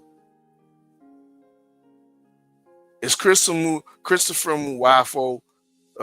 He must be based in Germany or something. You know what I mean? Or based in some type of or got some type of alliance with the WBO, because this is baffling to me. Can anybody in the chat give me some information? Give me the 411 on Christopher Muafo, 10-1, 6 KOs. Excuse me. You know what I mean? Once again, ranked above Abdullah Mason, Lamont Roach, and Andy Cruz. Ranked above the former champion Dennis Barancek. Nasty work.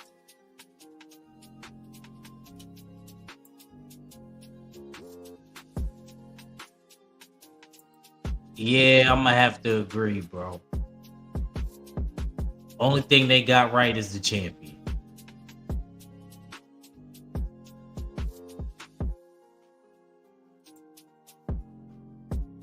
TO, the long-standing WBO championship. This is another piece of nasty work at 140. Because, Ack, let me ask you first. Do you know who Alfredo Santiago is? 17-2, 8 KOs. No, I'm not acquainted with the brother. 5. Ain't that the dude that lost the deal? Alfredo Santiago? fought Dev? Did he? Who are these niggas? I cried. Nah, I'm being serious. Act while you being funny. He lost to one of them dudes. It was either Dev or Ryan. I remember that name. Please leave your message. Oh, he lost? Well, you remember he lost to dudes.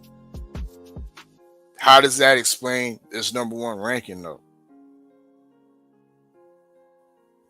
About to look him up. In the words of Mace, man, you paid for it. Somebody paid for it. Somebody paid for it. You didn't pay for it. Is this man aligned to Top Rank? I don't think so. I don't think so. Because, yeah, this is nasty work right here. They got Cruz ranked number 2 behind this guy, of course, and the extra nasty work because they got both of these guys in front of Subriel, a former champion, albeit it wasn't a WBO champion, but he is a former champion. Catterall, you got Leon Paro. It's nice that they've put some respect on Marquand Williams, who will be soon in action on Pro Box, and another up and coming fight. And they got Regis Prograis rounding out their top 10. Carlos Ramirez should be taken out. He is officially a welterweight. But yeah, this ranking is nasty work. I don't like it at all. I don't know if any of the brothers have anything else to say about this 140 ranking. But I'm going to move on to 147, where they got Alexis Roca at number 1 for Brian Norman Jr. Roca is a Golden Boy fighter. We also got Jin Sasaki out of Japan, who's to me literally done nothing, and his one losses came to my boy out of Japan. What's his name? Andy Hayaroka, who's at 140, who was egregiously not ranked. I don't see no Andy Hayaroka in these rankings. Terrible. But Jin Sasaki's number 2 at 147. You got this French guy, David Papeau, undefeated 30-0-1 with 5 KOs, who's fought nobody on this list. And he's number 3.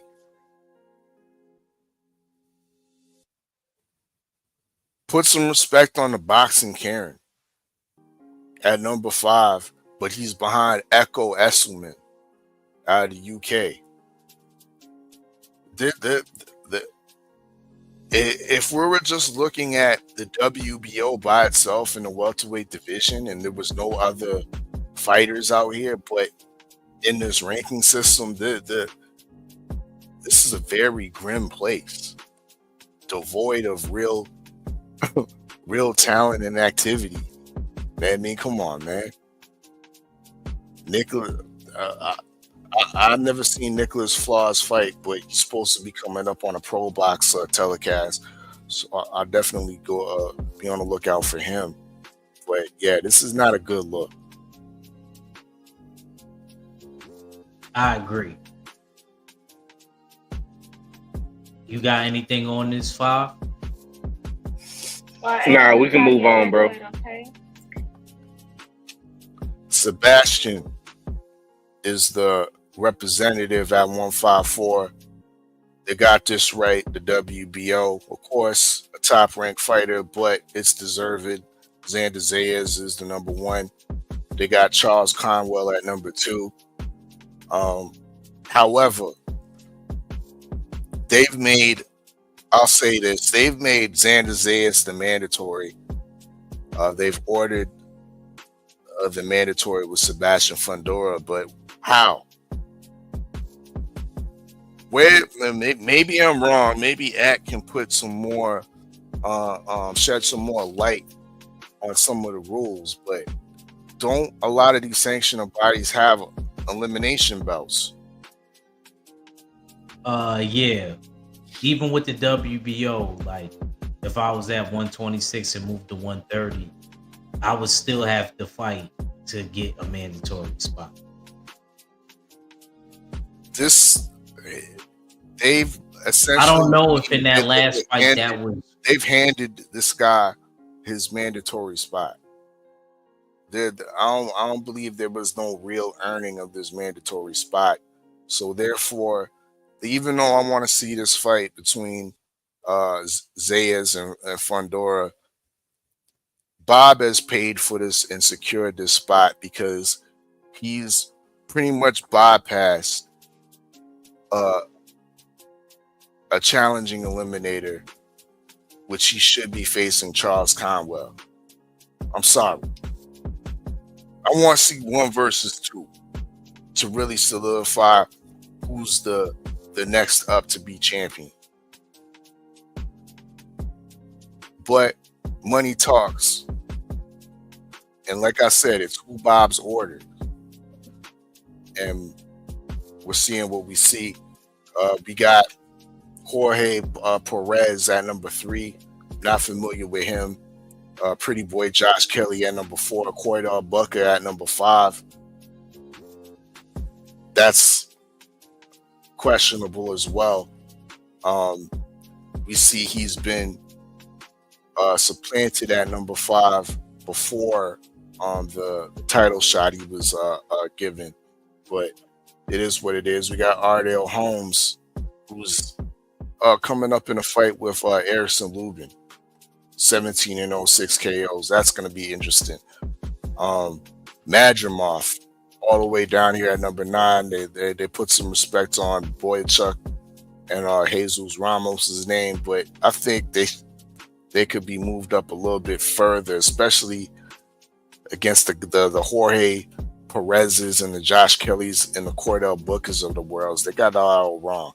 Ardell Holmes could be moved down a bit as well. I don't agree with these rankings at all. This shit's garbage. Yeah, sir. We can go to the next one. Janet Beck, of course, the champion at 160. Denzel Bentley has once again, he's vying for that title shot. Vying for that title shot, that rematch. And he's earned his number 1 position, so to speak. I say that loosely when I say earned. Because he hasn't faced Shane Mosley Jr. for that mandatory at all, nor the number 3 or the number 4. Who are these guys? Andre Savaveda. Shout out, they got Box Boy Troy at number 6.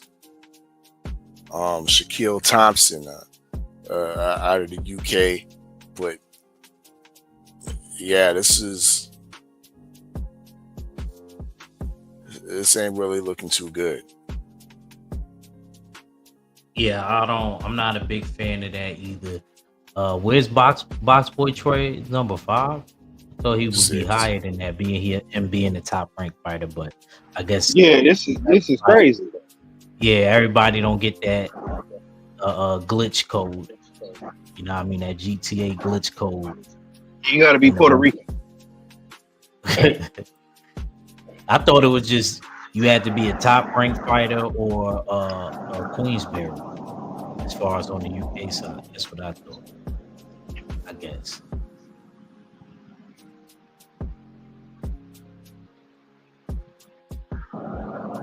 Checo, you said he was in line to fight in Billy, so this makes sense. We're looking like a old-fashioned eliminator to really decide who's the number 1 contender for the WBO belt, currently owned by Canelo Alvarez. Understandably, but with the rest of the ranking, where's Caleb Plant? Where's Iglesias? These guys don't currently have belts. So I don't understand why they're not on the rankings. This Paulinus guy from I believe Namibia, who's 19-0 with 17 KOs. He's beaten nobody. He's knocked out nobody. So how is he number 4? Huh? Same with Kevin Lele Sajo. He ain't beat nobody. Alan Bajic, German fighter, beating nobody. So terrible list. A lot of omissions. Why is Stevie Nelson on this list? But they got Jacob Junk out of Norway. Terrible. Light heavyweights. They got Better BF Yard at number 2. Morel at number 3. Interesting. Jean Pascal is retired, man. Take him off. Who's this? Dacic guy. He's 25-0, 1 draw, and 25 KOs. Fought nobody.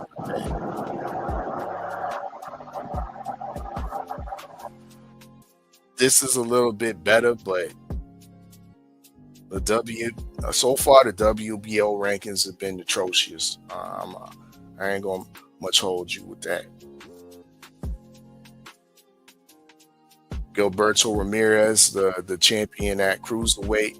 They got Michael Sislak, the Polish fighter, at number 1. Callum Johnson at number 2. This man just came out of retirement. He'd been retired for like 2 years. One comeback fight against a journeyman, and he's ranked number 2 at cruiserweight. This is a former light heavyweight, British champion. Egregious work. To hear I agree. Karovic, German fighter, never heard of him. Kelvin Melhus. I don't know if this is the Danish flag or the Norwegian flag. Never heard of him. Roman Frez. Like, who are these guys, man? This is horrible. What we have at heavyweight? Only Frez we know is Frez Akendo. The nasty work. How was Justice Hooney number 1? Who is that? He undefeated, 12-0, 7 KOs out of Australia. I he don't was like a highly rated Australian Olympian, and since he's been in the professional rank, he's done decently. His best win, I would say, is Kevin Lorena, but he didn't clean up Kevin Lorena the way he was supposed to. He also has a win against Andrew Tabiti that took him 10 rounds as well. So he's been able to knock out some of like the Australian level guys with ease, with decent records. But as he's been moving up in kind of world class, European class competition, we're not seeing the power and we're not seeing the separation. So I'm trying to see how the WBO has Justice Hooney ranked number 1. Moses Atuma, great. He's a phenomenon. Young, 19, 20 years old. Knocked out Dempsey McKean in his last fight, clinically and quickly. But how is he number 2? Here we go again with the Queensberry vanilla envelopes. Trying to usher this guy to a quick championship title shot. Because this isn't deserved right here at number 2. Fabio Worley, I don't have much problem with that. But once again, there's a lot of missing fighters on this list. Where's Ajit Kabayel? Huh?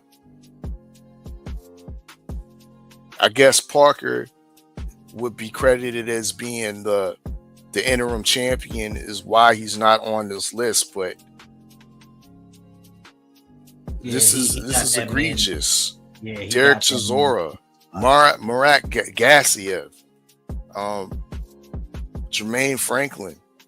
Nah, I'm not feeling this list at all, man. Okoli, he need to come down. Dude just got injured again.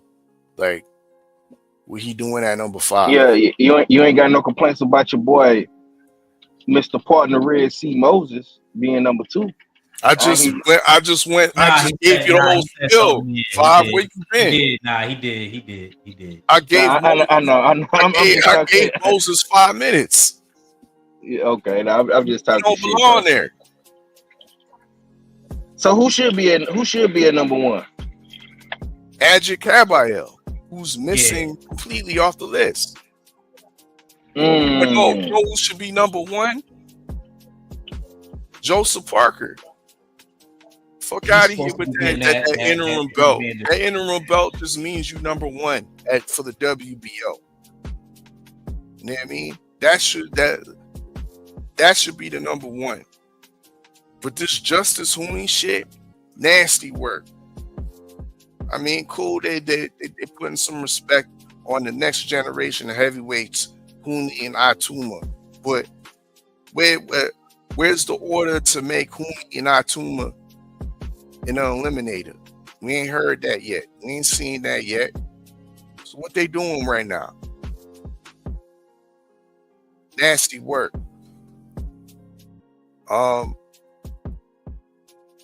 The WBO, I can't hate on them too much on the look of the belt, right? The brown with the rubies, the gold plaque. I don't mind that. I definitely don't mind that. You got the whole world on the belt as well. One thing the Australians could say is that we missing from the equation on the belt, but it is what it is. WBO is mids to me. Yeah, WBO is mids. The belt, it has its qualities, but it's mids. The ranking system is absolutely trash, so that brings it down. And it still has that stench of just being a high class European belt to me, and not a belt that should be spoken as such as with or coveted like the Ring Magazine belt, who's currently elite. So yeah, I'm gonna change my vote too, bro. I'm in agreement with you. I'm gonna say mids. I guess you can't get the champions wrong. Like I said, I like how the belt looks visually to me, but I didn't really agree with the rankings. So I guess it don't even matter because both voted mid, so just put it mid. But like I said, I do like our really. We could next one. This corruption and them act in the envelopes. Break it down. Break down the corruption with the IBF. So the first president, I believe Robert Lee Sr. It's a whole documentary on it. I'm not gonna be too long-winded. And they have a person that oversees the rankings. They would be taking bribes from dudes like Bob Arum. Bob Arum was caught up in this too. And other promoters, and it was factually being recorded like on some FBI files type joint of the IBF taking bribes. Now this belt is based out of America, Cherry Hill, New Jersey to be exact. And you know, since those days the IBF have cleaned it up a slight bit. But have they? I remember Triple G won the belt, right? He missed his first kid's birth. I mean, his second kid's birth because he had a title fight. Took like a 2-year layoff. The kid, next time I seen the kid was 2 years old. He just now defending that IBF belt. And please, they just as bad as the WBO to me. I do like how that belt also looks visually, but that's about it. But go ahead, Steels. We could break down the rankings. That's just one example. I could keep going on. Yeah. Hold on. Let me chime in. The only thing I like about the IBF, because I don't like the red strap. I'm gonna be real. Red really ain't my color. But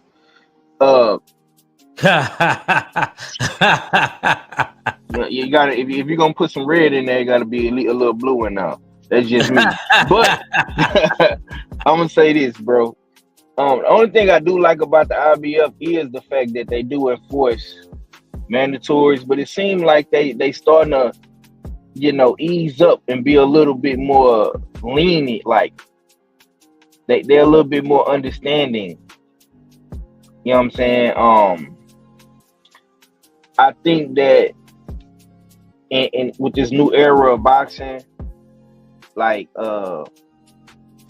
case in point, like I just remembered them trying to force Crawford to fight Boots, and that didn't go through. Even one of my favorite guys, Charlo, they never enforced Charlo to fight Baki, even though Charlo was trying to unify the division. But it took Baki maybe 3 years to get a title shot when he finally fought Tim Tszyu. Yeah, that's a fact. So yeah, man. Forever taking step aside money. Like as I say, bro. I be trying to work. I be trying to be as far as I can with these sanctioning bodies, man. But they be doing some nasty work out here. Even with Kell Brook versus Earl Spence saga. You know what I'm saying? It took Earl Spence a while to get the IBF title from Kell Brook. He didn't just get it right away. You know what I'm saying? I'm gonna see how they move forward going into the second quarter of 2025. But I'm gonna say this, man. I think the IBF is mids too. I can't say that they're elite. Sorry. And I second that.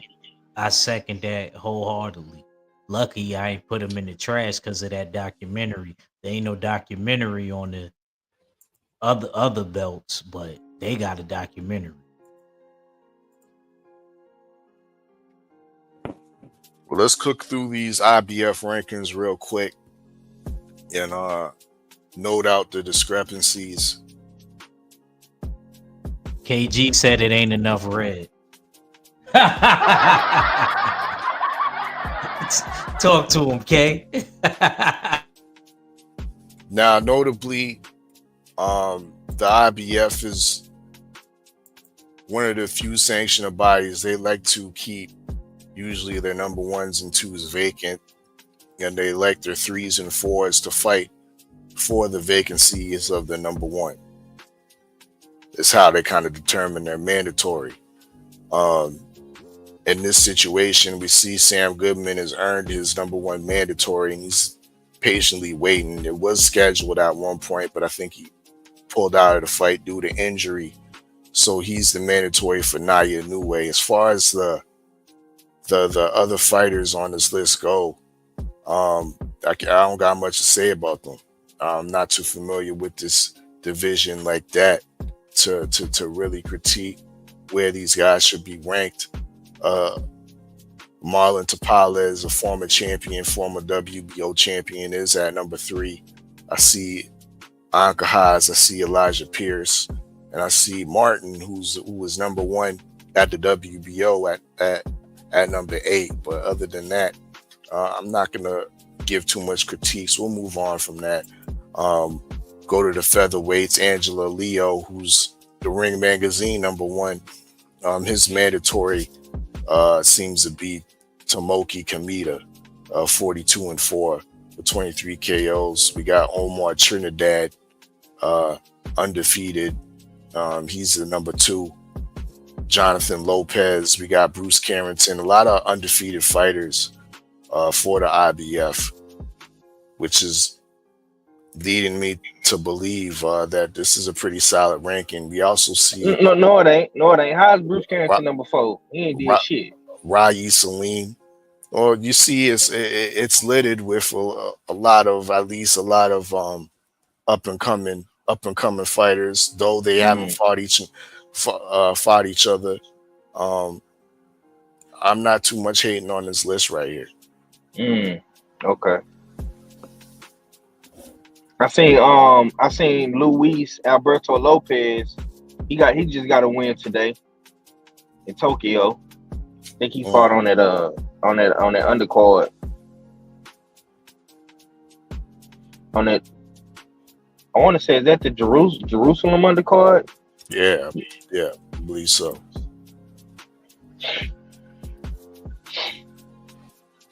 IBF championship at 130 is currently vacant. Interesting. So that means Kakachi is no longer the champion. He vacated the belt. Eduardo Nunez is in line to fight for it. It looks like Rikishi out of Japan is next in line to face Nunez. Other than that, I see Raymond Ford at number 6 and a bunch of guys that I'm not familiar with. Charlie Suarez being number 1 on the list of that.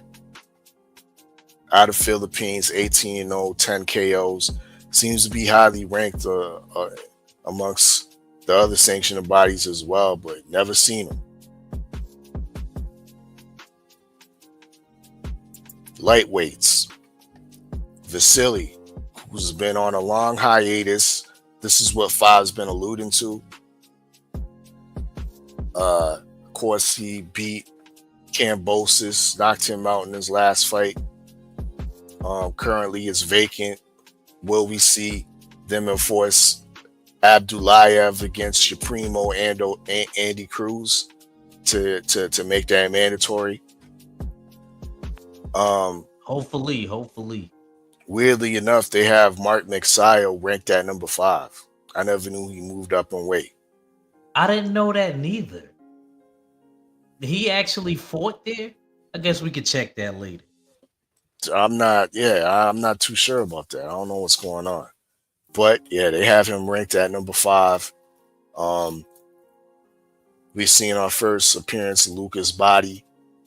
I'm not hating on that too much. Shout out Lucas Body, the Canadian. And but Ibrahim Bala, Mishihiro out of Japan, number 6. Don't know these guys at all. You know what I mean? And Vasil should be, the time's ticking to me. IBF should be ticking that, you know what I mean? Watching that clock. Because, you need to figure out what he's doing. Is he shitting or getting off the pot? 140. We got Richard Hitchinson. Of course, he beat Leon Paro. Is mandatory is Sabril Matias. What's cool? Why ain't they ordered that? But it seems like he's bypassing his mandatory, or maybe Matias is satisfied with some step aside money in order for Hitchens to go ahead and fight boy George Kambosos. We got Leon Paro hanging around at number 4. Elvis Rodriguez, Kirtan Ergba out of Russia. He has some decent wins in obscurity, so I'm not hating on that ranking. And Dalton Smith at number 10. He could move up a little bit further. I seen him destroy Jose Zepeda a couple fights back. So this is somewhat of a solid list, other than the fact that George Kambosos should not be number 3. He should be number 8, 9, or 10.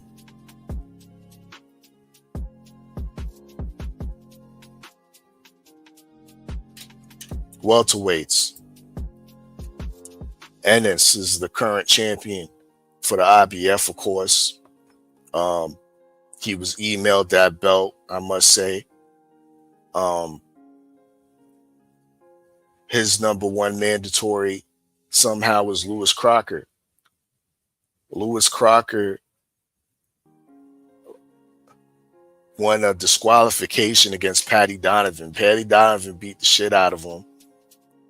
This fight happened a couple weeks back, but Patty Donovan couldn't help himself with the dirtiness. You know what I mean? And ultimately got the DQ loss. And Lewis Crocker some way backed his way into a title shot against John Boots Ennis. Lewis Crocker out of the UK, who's 21-0, 11 KOs. Egregious work. We got Jin Sasaki holding down number 5, the Alexis Roca, the Karen by the boxing Karens, still number 6. And we're seeing David Papo again. Somebody young need to take his scalp. Like Devin Haney should take his scalp. You know what I mean? That's a nice little juicy record, 30-0. You know what I mean? He highly ranked all everywhere. You know what I mean? Somebody need to go take that guy out, this Frenchman. But yeah, I can't say too much about the welterweights, man. The division's weak, hella weak. You know what I mean? And all the good fights are pretty much amongst the belt holders. Like, look at this number 1, Lewis Crocker. Number 3, Patty Donovan. None of these guys have mixed it up amongst each other. This is ridiculous. Junior middleweight background. Of course, he waited around a minute before he was able to get his title shot, and he took it with both hands. We got both of these 1s and 2s vacant because they're looking to do a limited. Obviously, Erickson Lubin is number 3. Josh Kelly, Pretty Boy Kelly at number 4, back on the rise. Xander Zayas at number 5. And Ardia Holmes at number 7. He's in line to fight Lubin on Pro Box coming soon. We're seeing some notable guys in this on this ranking, but I don't know how Josh Kelly is number 4. That's egregious work once again. Middleweights, Janet Beck. Who is this guy? Oliha, out of Italy, 21-0, 9 KOs. Never heard of him. You know what I mean? They got the IBO champion. They're putting some respect on the IBO champion, Chris Eubanks Jr. at number 3, but his best, most recent win at middleweight is against Camille Zarameta. Nowhere to be seen on his rankings. They do got Shane Mosley Jr., Karan Davis, and Yule.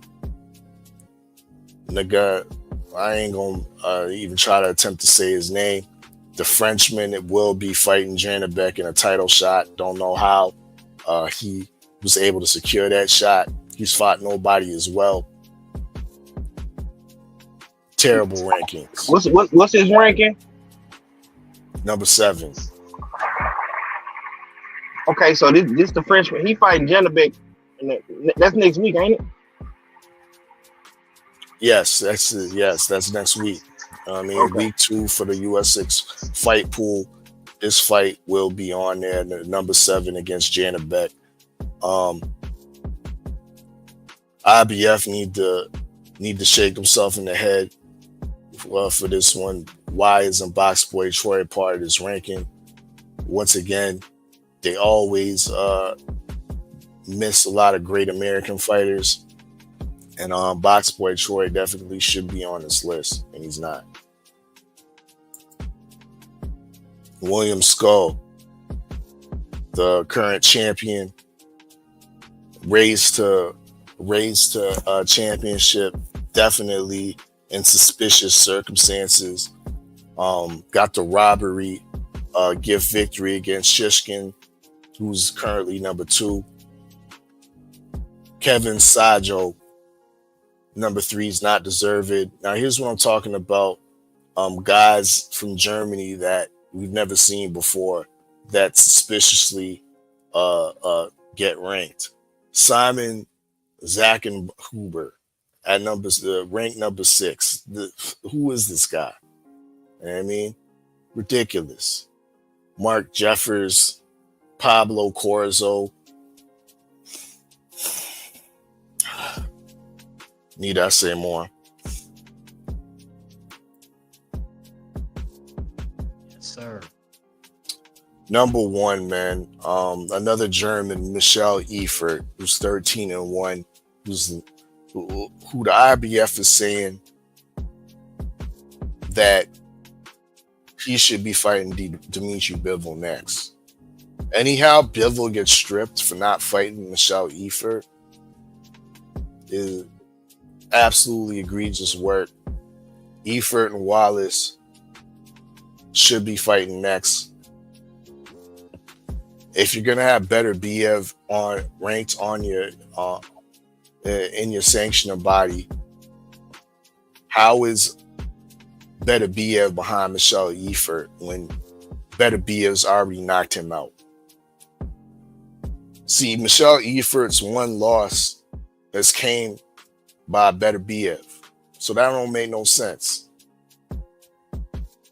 No sense at all. We got a guy named Ali Ishmailov. Now, this must be a typo. This must be a typo because this Ankh ranked light heavyweight is 21 wins and 16 losses. I hope somebody in the chat can do some soft digging to see if this is true right here, because their 8th ranked fighter in the IBF has 16 losses.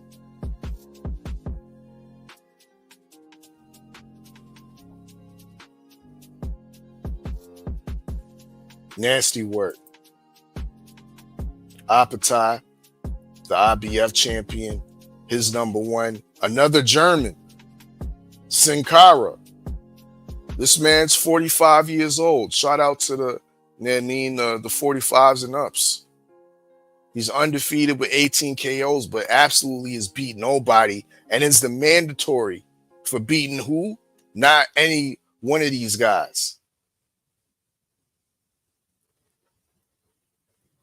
Yves Nagabu, Frenchman, done nothing.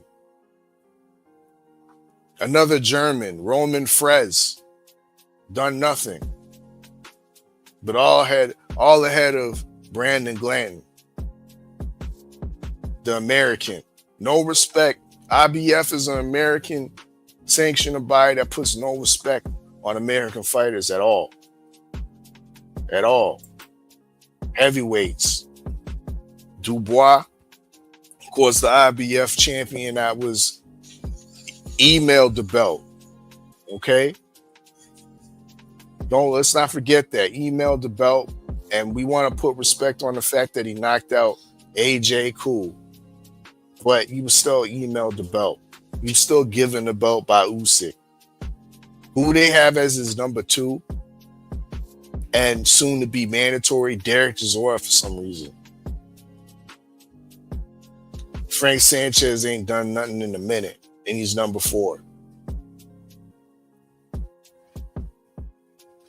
Yeah, this ranking don't make no sense at all, man. It's nasty. It's straight nasty work. As far as visually though, visually, I like the IBF belt. I like the red. I like the gold trim. Facts. To me, it definitely stands out, regardless if you like the colors or not. I still think it's a very visibly attractive and appealing belt. However, their track record, their scandals. I'm showing you the live footage of their ranking systems and how inaccurate, discombobulated their system is. I'm showing you how many German fighters, for some reason, are populating American sanctioning bodies rankings list is beyond me. A lot of people complain about their rehydration clause. They're 10 pounds after weigh-ins and whatnot. If you made the weight, that should be enough, in my opinion. But IBF is putting a stringent cap on rehydration after the weigh-in, which to me proves nothing in regards to health and science. As far as my liking of the look, I think the IBF needs to be put in the trash. I mean, me and Five voted mid already.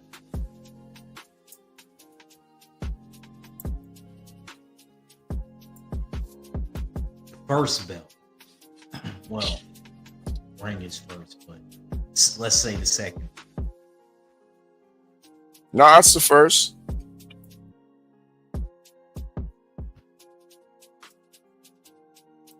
Go ahead. WBA, what was that? Steel's 19, was it 60?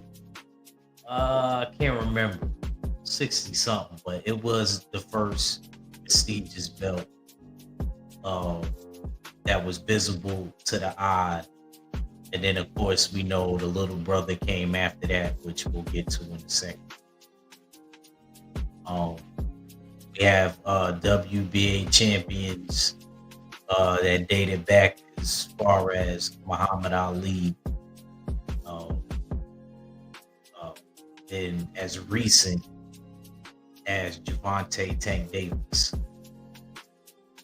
Supposed to be held to a high standard, but the changing of the guard came in the Mayweather era,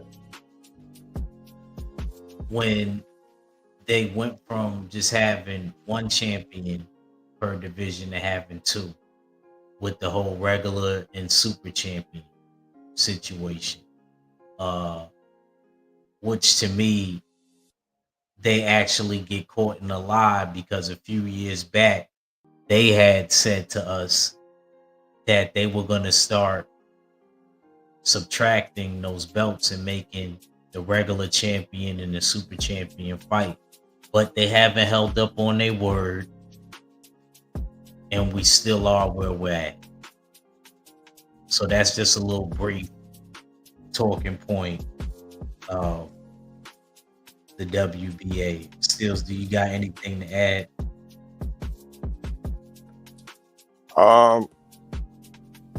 Yeah, the whole Reggie belt, regular belt, and super belt absolutely is egregious. You're right, they did promise to eradicate the Reggie belt, and they still have yet to do it. It's definitely muddied the lines with regards to legacy and legitimate title shots, because you have new school fighters or new school fans that will put fighters like Triple G in the same light as Marvin Hagler. Marvin Hagler had the full belt. There was no such thing as no regular belt at the time. But Triple G, a lot of his defenses came with the regular belt, but they're being counted as full championships just because he ultimately ascended to that full championship. So the WBA has been definitely criminal with regards to muddying the waters and what's legit and what's really what's not legitimate. And that regular belt definitely is a illegitimate belt.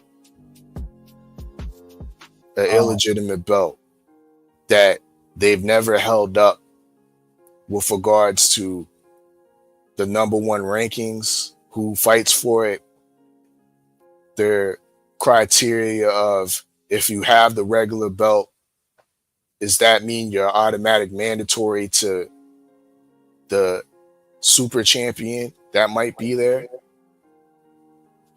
Like it used to be a kind of a loose rule where if you defended your regular belt, I think 3 times, make you become they would make you become a super champion.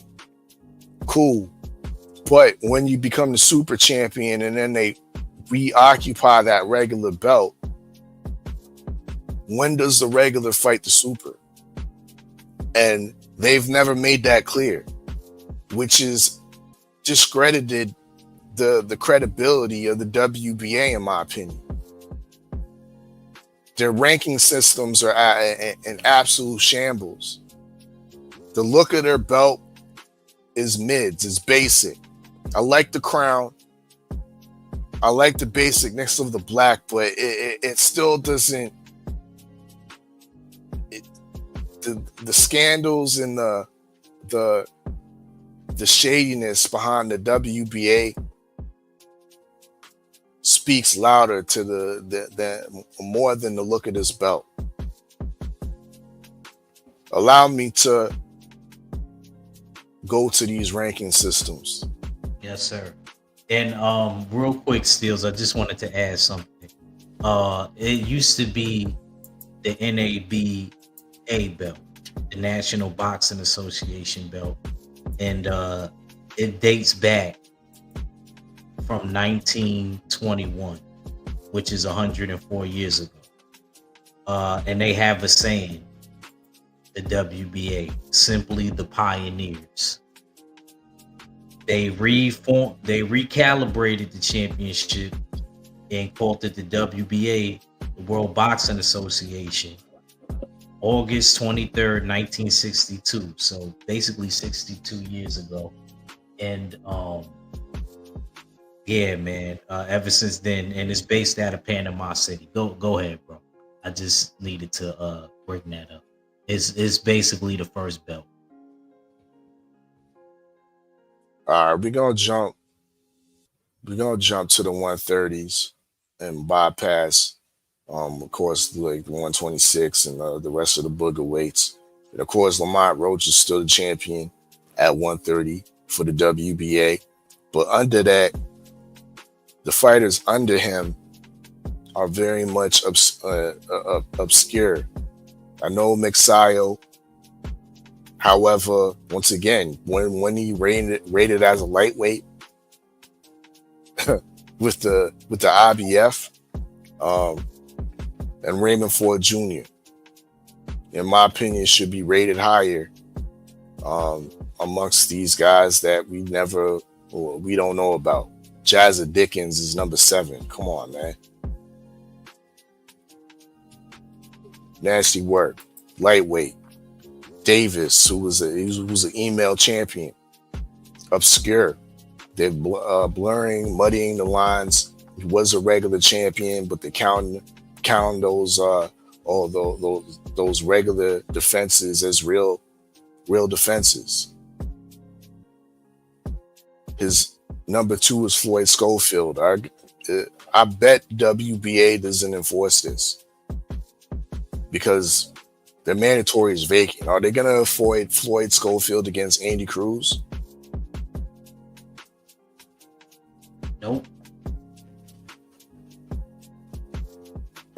Salute TD Sports. Salute, bro. Maxie Hughes. Makayo, never heard of him. Looks like he's a fighter out of Colombia. So yeah, a lot of these guys are obscure to me. And this is on the come up. for Davis's belt. 140, Antoine Russell. This guy, Andy Kairoka, has earned his spot. He knocked out Ishmael Barroso. Barroso was a guy that was our interim champion at one time and was waiting for his shot, but he wanted to stay active, went over there to Japan to fight Andy Kairoka. Andy Kairoka took him out in great fashion. So it'd be interesting to see if Russell defends against Kairoka, because all of a sudden I'm hearing whispers of all of a sudden Russell wants to go down to 135. Yeah, I'm not feeling it. Well, this is why. Because Andy Kairoka is knocking on the door. You think Iroka could do something with Gary? Hell yeah. It's a close fight. It's a 50-50 fight. Definitely. Fatality.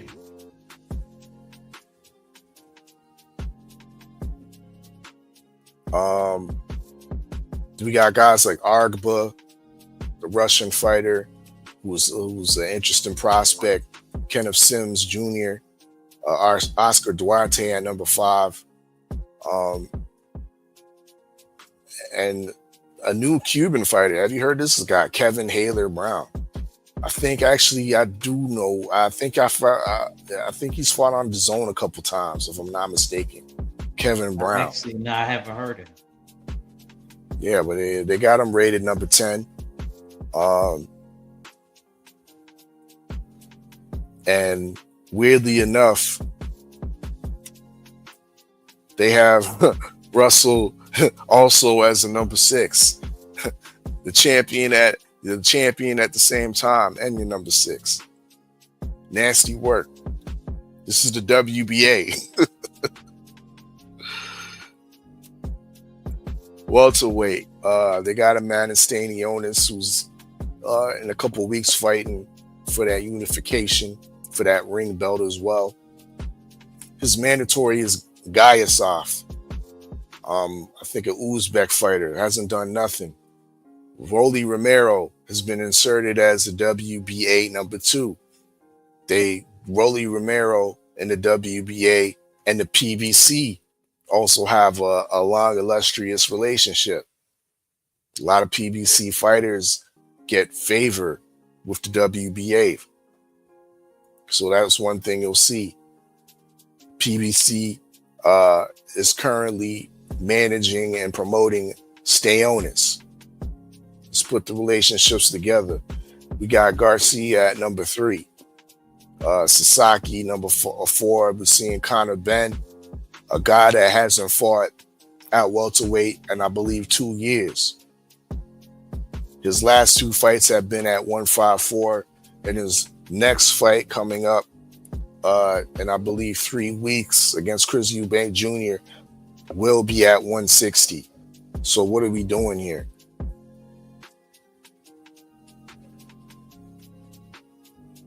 And the drug cheat who definitely lost his case against Zab Judah is ranked number 10, the Hebrew Hammer, Clayus Selden. Nasty work. What has Clayus Selden done lately for him to get a 10 ranking? But the welterweights are devoid.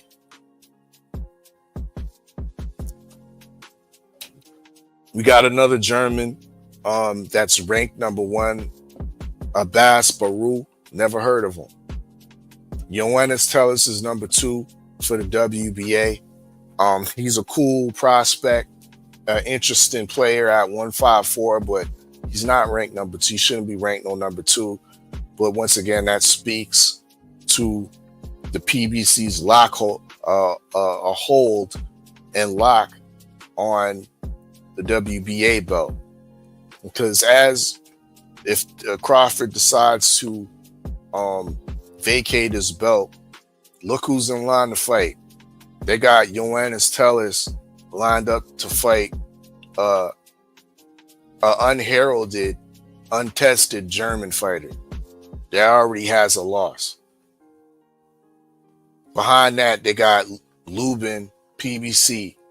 Number 4, Jesus Ramos, PBC. WBA, once again, dare I say, they're in bed with the PBC. Julian J. Rock Williams still holding down a 10 spot. Who this guy?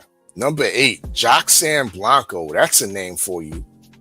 You don't even need a nickname with a name like that. Joxan Blanco. He's 8-0 with 4 KOs. Look like he out of Colombia. That's who the WBA is ranking at 154. Blanco, 8-0. Nasty work.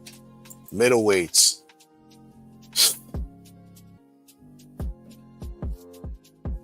We got the 50-year-old Larry Lara as your champion. He is not no damn 50 years old. You look 50 years old in this picture. You know what I mean? With the top missing. He just got to go to Scalp, Carolina. That's all. Just go to Scalp, Carolina, champ. They can fix that for you. So the WBA got you another Cuban that's fought nobody. Yonilis Hernandez, who's 7-0, 7 KOs, as the number 1. What's next? Is this another insertion of a Reggie belt to Yoenis Hernandez? Kind of reminiscent to David Morrell Jr.? Because you know the WBA is not going to make Hernandez fight Lara. Lara's going to be able to sit around and fight guys who are probably in the top 25 of the WBA. Look, he beat Michael Zarafa, who's rated, still ranked in number 8. Before that, he beat Cornflake Lamana. When is the WBA gonna force this guy to fight somebody real? And looking at their rankings, there's nobody real that is coming up. Chris Eubank has a chance, but he about the money right now. Let's be real. But the rest of these guys, nasty work.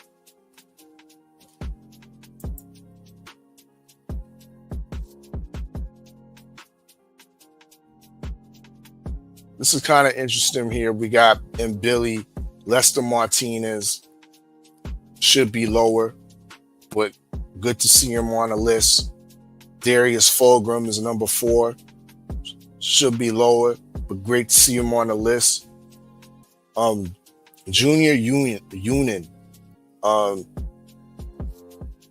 he's a fighter I need to see step up, but good to see him on the list. Pacheco definitely, to me, should be ranked higher, and Beck the Bully should be ranked lower.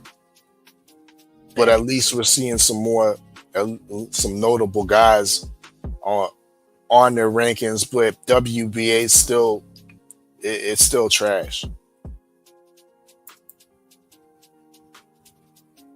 Bivol.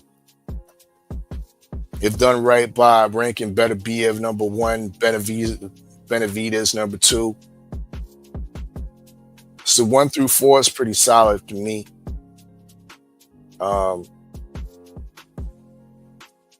Yeah, this ain't bad. I don't know who Luis Tejeda is. Dominican fighter at number 9. And they're showing love to Usyk's protege out of Ukraine, Daniel Lapin. Daniel Lapin.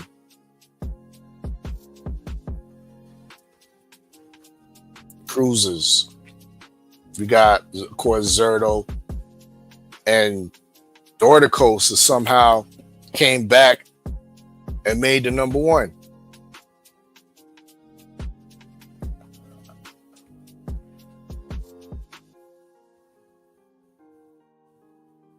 Yeah, Lanier Perez, never heard of him, but he had a Cuba too. Perfect record, 13-0, 13 KOs. And last but not least, the heavyweights. Kubrat Pulev is the current Reggie belt holder. Kubrat Pulev is the current Reggie belt holder, and they ordered Fabio Wardley to fight Kubrat Pulev. It seems that anybody that gets this Reggie belt is just stuck. So I almost advise Fabio not to even pursue it. They got Michael Hunter at number 2, Atum at 3, the Cuban Lenier Pero at number 4. However, he ain't did nothing compared to Martin Bacoli or even Hergovich. Mahmoud Char is still on the list at number 7. Egregiously, Johnny Fisher has made a heavyweight rankings after getting battered and bashed against none other than Dave Allen. And of course, a guy that is put and invested a lot of money in Jarrell Miller is rounding out their top 10. With that being said, I'm gonna be short and say WBA trash and remove. Real quick, salute Lala D.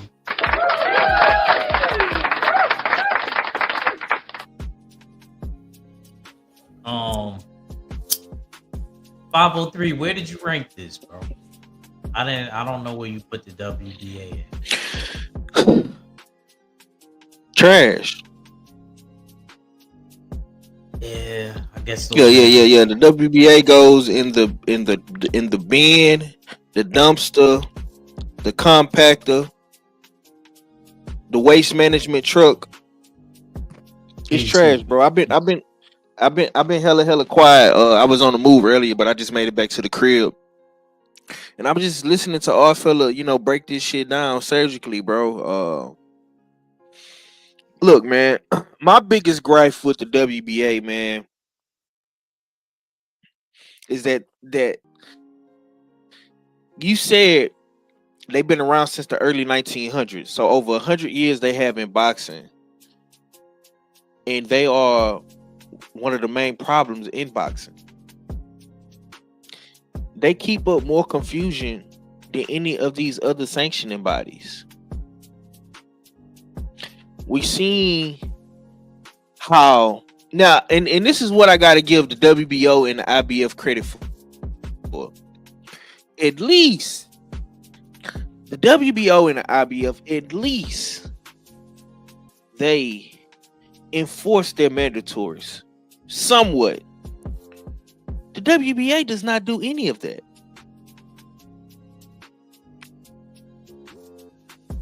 Case in point, when Tank Davis was the regular champion and Devin Haney was the super champion, why was it that Devin Haney had to tell the WBA that he wants to enforce? Now this is the super champion, quote unquote, telling the sanctioning body that he wants to fight the regular champion. And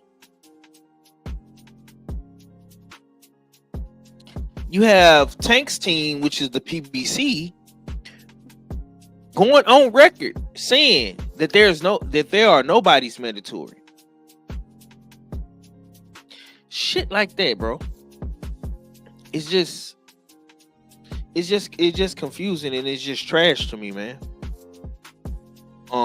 They have and another thing, bro, they have too many fucking titles. Interim, regular, super. Like, come on, man.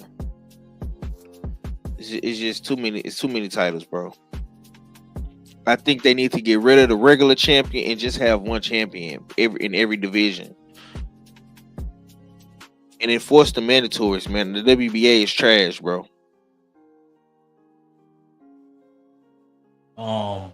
I guess it don't matter what I say. I feel as though the same because kind of been around too long to be acting up like this. So yeah, we could move on to the last but not least.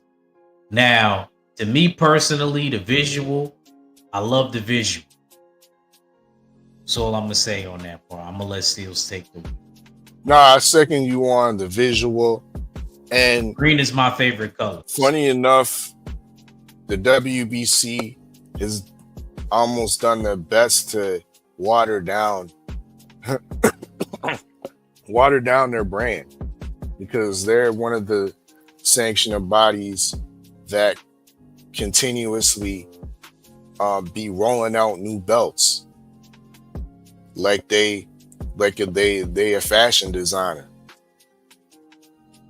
They got a new belt for everything, but the green belt, to me, there's something that's very visual appealing. The plate with all the flags encompassing the WBC emblem, very appealing. The pictures, the iconic pictures of great fighters positioned along the strap of the belt. It makes it, to me, the most visually appealing boxing belt. And not only boxing belt, but just in combat sports, period. Of course, the WBC has been spoke of with a lot of scandal, but they've also done, I think, put in place a lot of good things. They've made a good effort with regards to being one of the first sanctioning bodies that put together a stringent drug program with the Clean Boxing Program in collaboration with VADA. So they've done decent things in that nature. They also have made massive blunders. And one of the massive blunders I'll get into, and I don't know if some of the brothers want to piggyback off of this, is they've also made the mistake of doing something like what the WBA was doing with the Reggie belt and the Super belt. We can't forget the WBC had the franchise belt. Yeah, man, that was a big F up. But go ahead, Steve. Franchise belt was definitely nasty work and was definitely used as a tactic for certain fighters to duck deserving contenders.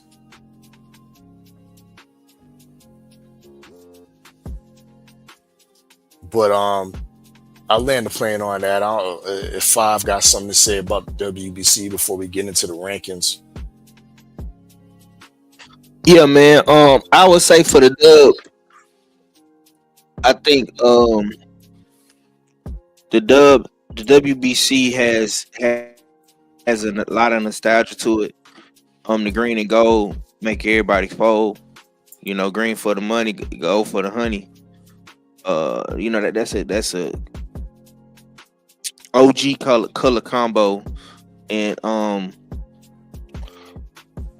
the WBC just it has that star power, man. You know, even though it has had its controversies and its ups and downs and its scandals, you know, you ask 10 fighters, you know, what belt they want to fight for, man. I guarantee you, maybe seven of them, or maybe 6 of them, will say their WBC belt. So, yeah, salute to the WBC for that. I'm gonna say this. Formation came about a year after the WBA reformed in 1963, so about 61, 62 years. Uh, its headquarters is in Mexico City. We know Jose Sulaiman used to run it. Now his son Mauricio Sulaiman runs it.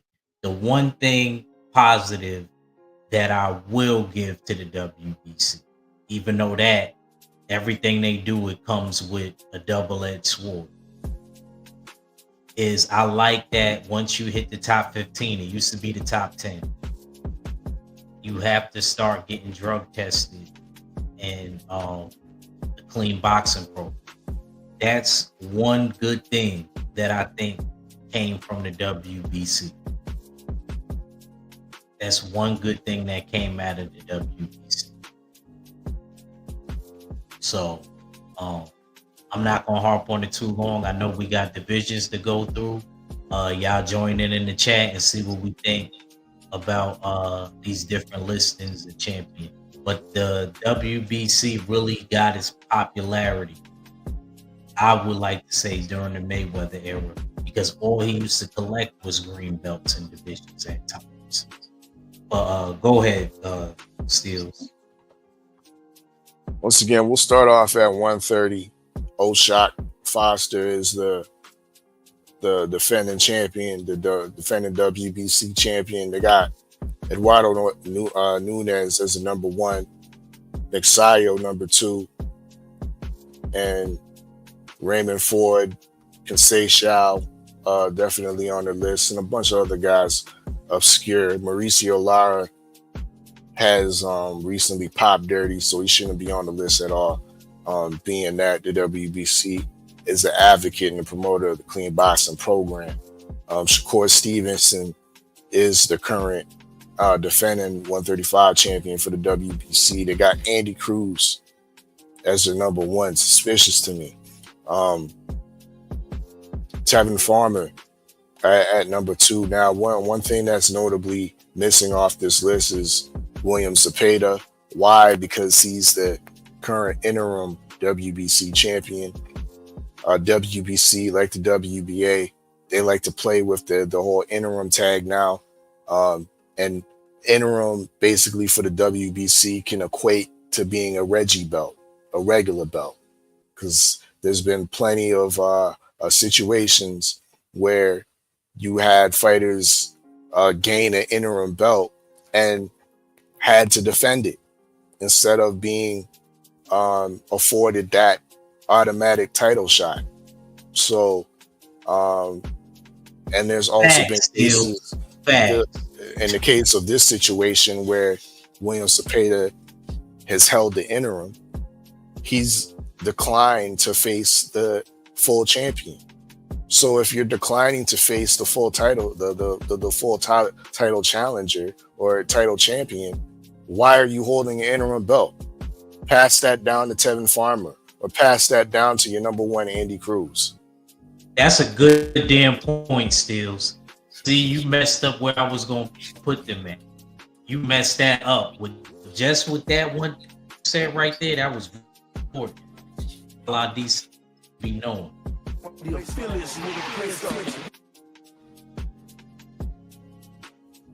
You literally, just because of what you said right there, you changed where at least me. I don't know how y'all gonna vote. Where I'm gonna put them at. Cause bro, what are we doing, bro? Early discrepancies. Y'all be the ones. Oh, what are you doing? Are you gonna go up? Are you gonna go down in the division? They be them and the WBA be the main ones to want to know what you're doing. Oh, we'll just make you the champion at recess. Don't tell you nothing or nothing. Bro. Go ahead, Steve. It's my fault.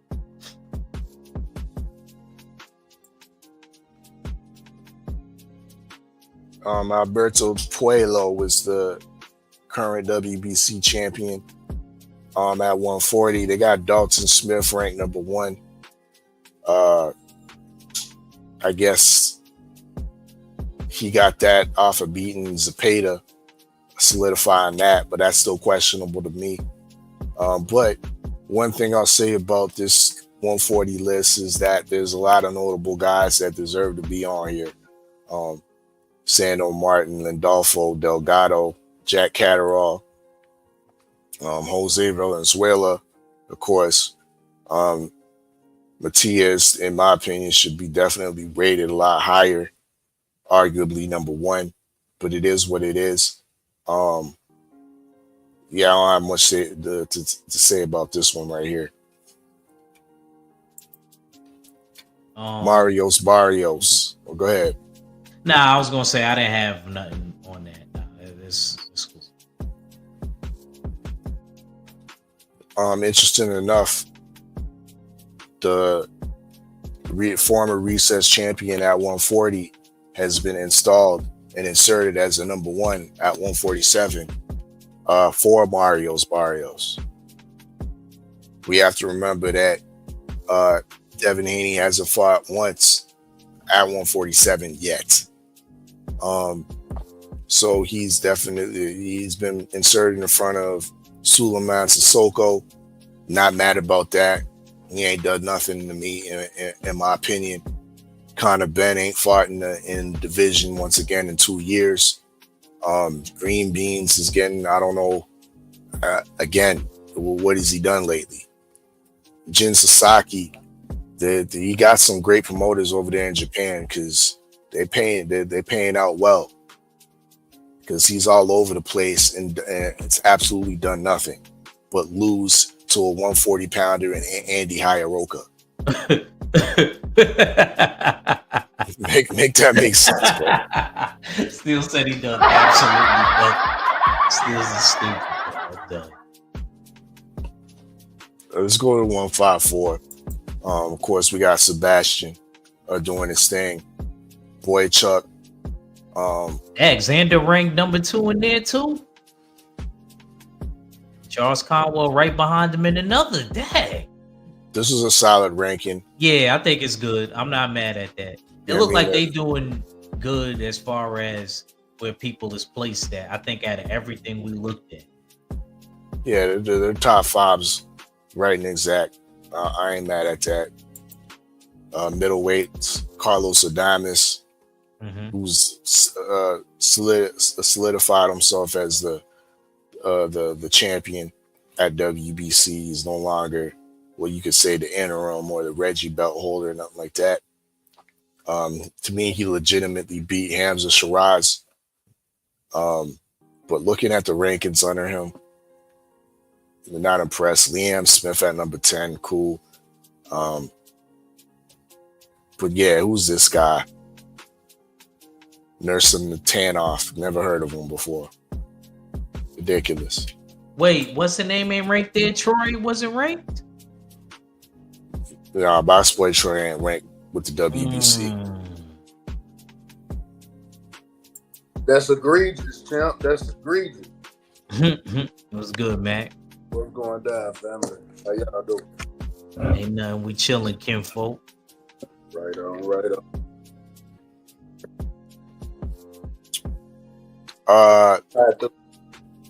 So we got Canelo, of course, longtime WBC champion.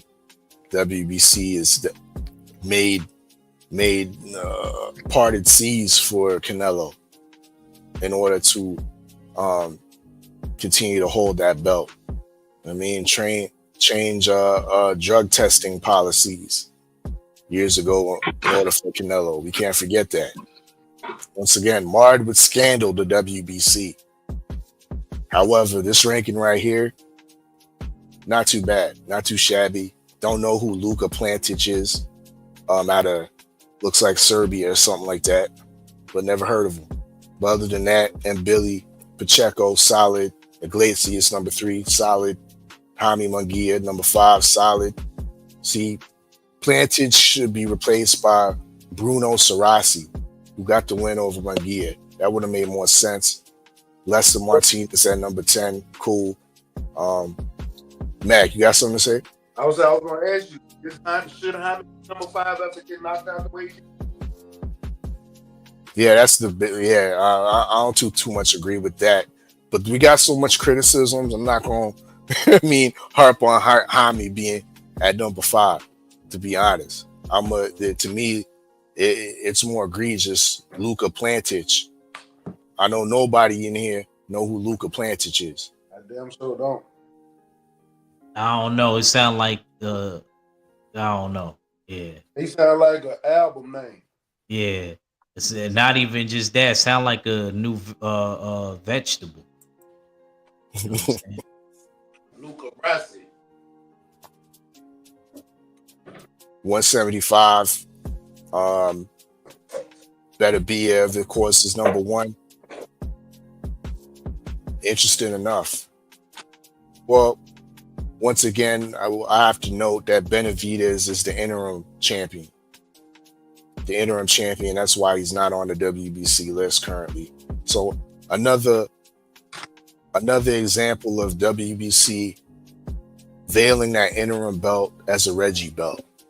I know Benavidez is being charged sanctioning fees for that interim belt. So essentially, it's a Reggie belt. So you ain't fooling nobody with this WBC. They got Morrell number 2, Albert Ramirez number 3, former champion Alexander Vostok. They're putting respect on Joshua Buatsi's recent work. Anthony Yard. I'm not mad at this list. Everybody's here that's supposed to be. Maybe not absolutely in the right positionings, but I mean, I've seen worse, definitely. Yeah, I agree. Real trap shit. This is egregious work right here. Badu Jack hasn't out. He hasn't fought in what, year and a half, 2 years. I thought he retired. No, well, he's back fighting. He's supposed to be fighting Ryan Rizicki on the Canelo undercard. He said he retired. Now he's coming back. Never was in recess. They got him as a full champ, and yeah, he back in action against the Canadian Ryan Rizicki, who's been kind of back and forth with the number 2 guy, Peralta, in his last 2 fights. Kind of hard done by because, in my opinion, he should have won both of them, but came up with a draw and a loss in the first one that he should have won. But he's been awarded by the WBC by retaining that number 1 spot, and now he will be fighting Badu Jack, who's been missing in action. Like I said, in 2 years, he looked pedestrian against Richard Rivera, in a fight that many people thought that Rivera should have got the nod. But of course, being over there in Saudi Arabia, Badu Jack is highly favored, and he got the win. You know what I mean? So, Pump though. Huh? I said Popeye Rivera, pump. Hell no, he ain't no pump. Which is one of my main reasons why the WBC should have showed some respect on Popeye Rivera, and why he ain't on this list. Popeye Rivera, I forgot about him. How you forget about Popeye? I just like his name. I was supposed to interview Popeye a couple times, but he's been. So once again, I saw a worse list before. You know what I mean, I'm not a highly big fan of Michael Shislak out of Poland. They could take him off. Makabu, I believe, is retired. You know what I mean? So they could take him off as well. But yeah, once again, I've seen worse lists with regards to that. But once again, Badu Jack as champion is suspicious to me. Heavyweights, of course, Usyk got that egregious work right here. And this is built off of the strength that Lawrence Okolie, who is the number 1 heavyweight, according to the WBC, is the former Bridgerweight champion. Now, another flaw, another mistake some may say that the WBC has done of recent has ushered in the a new division, the Bridgerweight division. WBA has also followed suit, and they also recognize the Bridgerweight weight class. But if the Ring magazine actually displayed the Bridgerweight rankings, I think we would have a hard time identifying any boxes that we know in the Bridgerweights. Maybe the top two, if that. You know what I mean? But I know Alfonso Lopez. I know it was just on my tongue. I'm gonna come back. Well, once you know what I mean, figure out some more Bridgerweights. This is the reason why Lawrence Okolie has been inserted as number one, because he was the former Bridgerweight champion at WBC. So once again, egregious work. Okolie, number one. Anthony Joshua, number two. Baffling. Number two, and you just got waxed by the IBF champion. And been missing since. Not mad at Fabio Worley at number three, okay. But he still needs to do more work, in my opinion, for the so-called illustrious green belt. Frank Sanchez has been missing in action for a minute. Jalalov has been inserted at number 8. Now, the WBC has also been known as definitely showing credence to Olympians, and not just any Olympians, medalists. Jalalov is a two-time gold medalist. So therefore, the WBC sees fit to fast track a guy like Jalalov, even though he's really essentially beaten nobody of note in the professional ranks. But I'm not hating on that. You know what I mean? I'm hating on the fact that they got guys like Murad Aliyev at number 10. That, once again, absolutely has done shit all. But that narrows down the WBC rankings. Once again, I've seen worse. Definitely the worst to me of them all was the WBA, followed by the IBF. I wouldn't say that. I wouldn't say that. The Ring was worse than the WBA. This is my order. The Ring, the WBA, the IBF, and then last, the WBC to me did the best. I'm sorry. The ring definitely wasn't as hard as the IBF and the WBA. Come on, man. Because they had all the fighters. You say the Ring? They had all the four notable fighters combined into on the one ranking. Who's worse? I thought to me, I didn't like the Rings. I expected the Ring. I expect them other divisions to fly off the grid, depending on what fighters and promoters they like. But I expected the Ring. You know what I mean? I'll still give Turkey some time to clean that up. But see, you wasn't here earlier, man. You could have seen.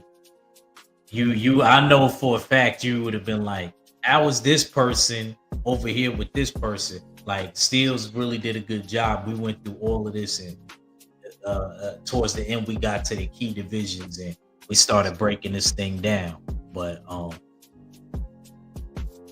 it is what it is. But Mac, where do you rank it as far as? Hold on, I don't know if you can see the tiers. You want to show them the tiers, Steels?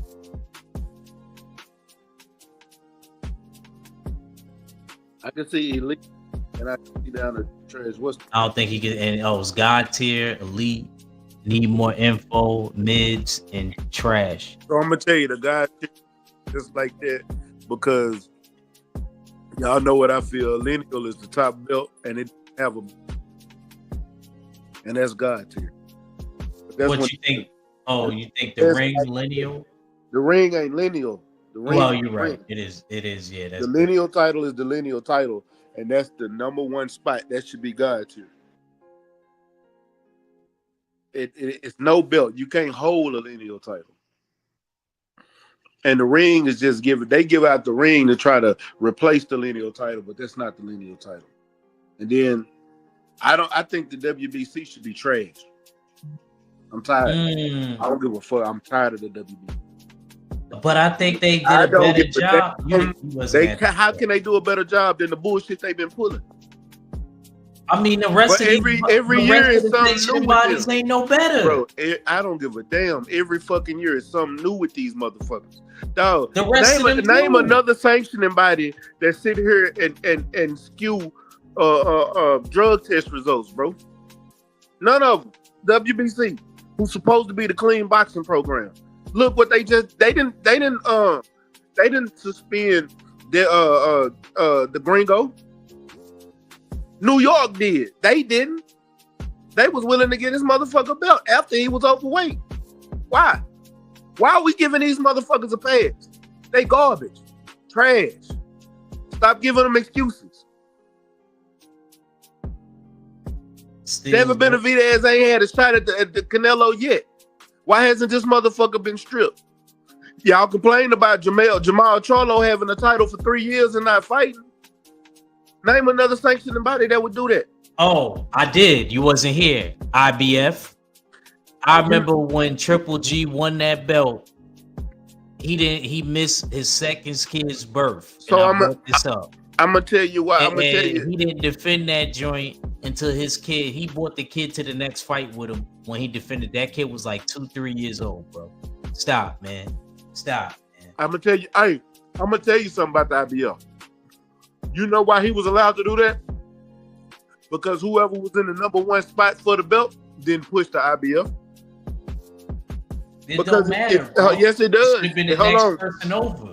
It does matter because the IBF is a United States title. If they would have sued the IBF, they could have won. If you sue the WBC and win, they still don't have to abide by your rules. The IBF does. That's the difference.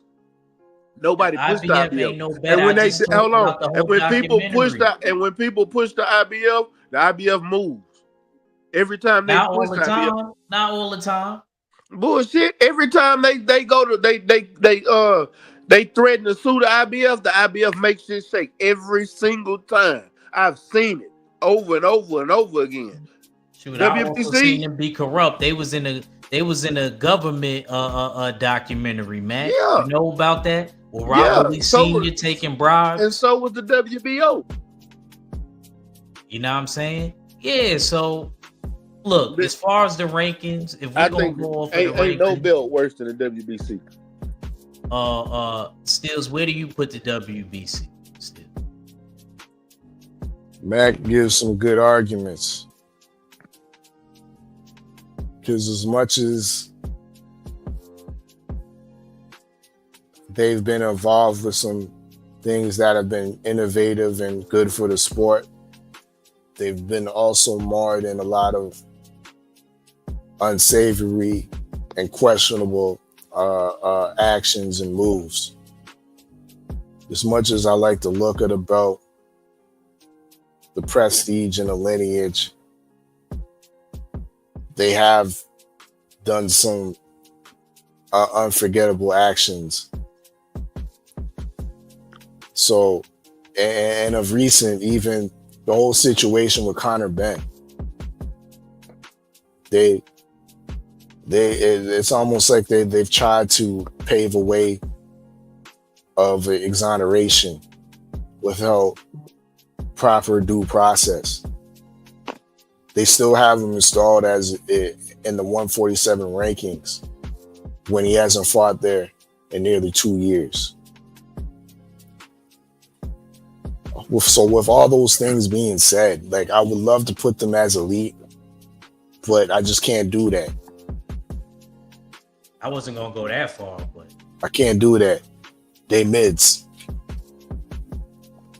Yeah, I was. That's what I was thinking. We got Brother Cadillac Red in the building. My man Red.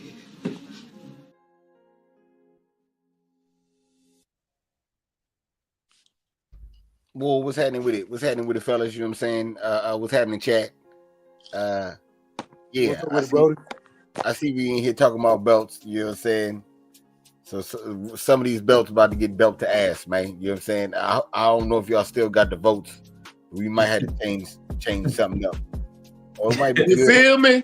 It might be good where it is, man. Let's go. What we cooking on? WBC. We was on BC, that belt. Yeah, went through. Okay. You want to know what I said, Red? Hold on. So, all right.